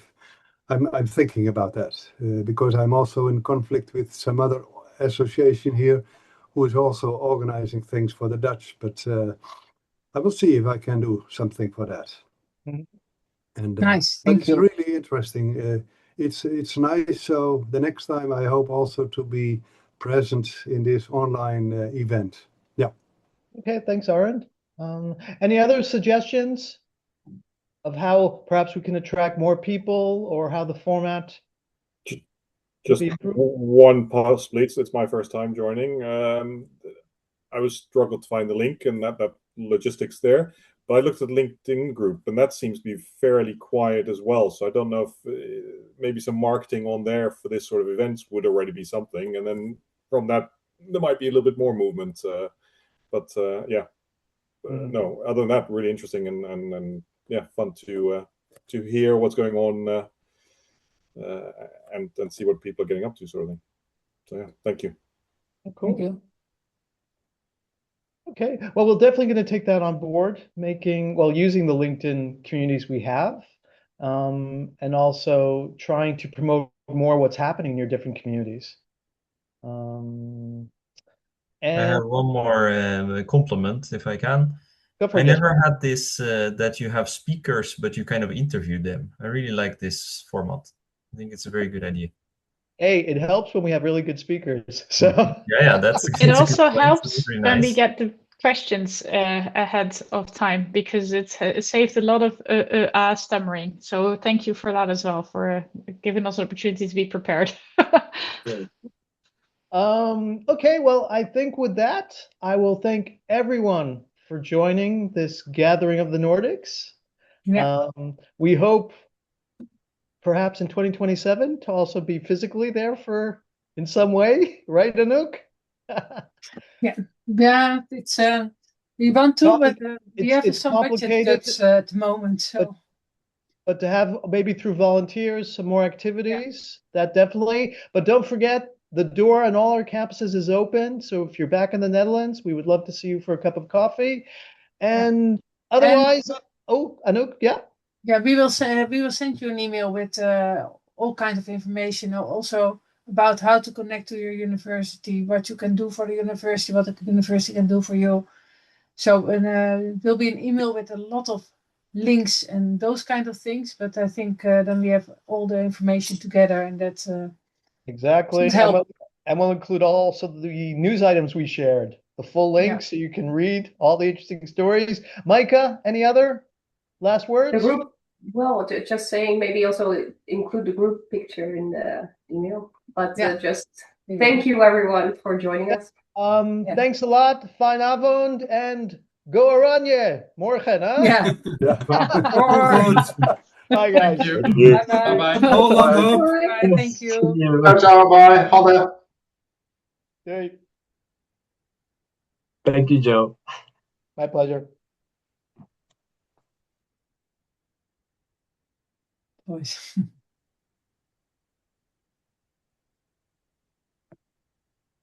think that Jan is stuck, I think. Jan was a phantom before, but yeah, had some problems with his. Oh ja, die blijft hangen. Nou, volgens mij is hij Ja, ik heb wat uitgegooid. Oh. Okay. Carl, thanks so much. Yeah, thank you. Barry. Ja, dankjewel. Ik had nog even een hersengolf en ik heb even de deelnemerslijst in de WhatsApp-groep gezet. Ik weet niet of mensen daar behoefte aan hebben, maar ik dacht, dan hebben we hem in ieder geval. Ik denk even de recording uitzetten.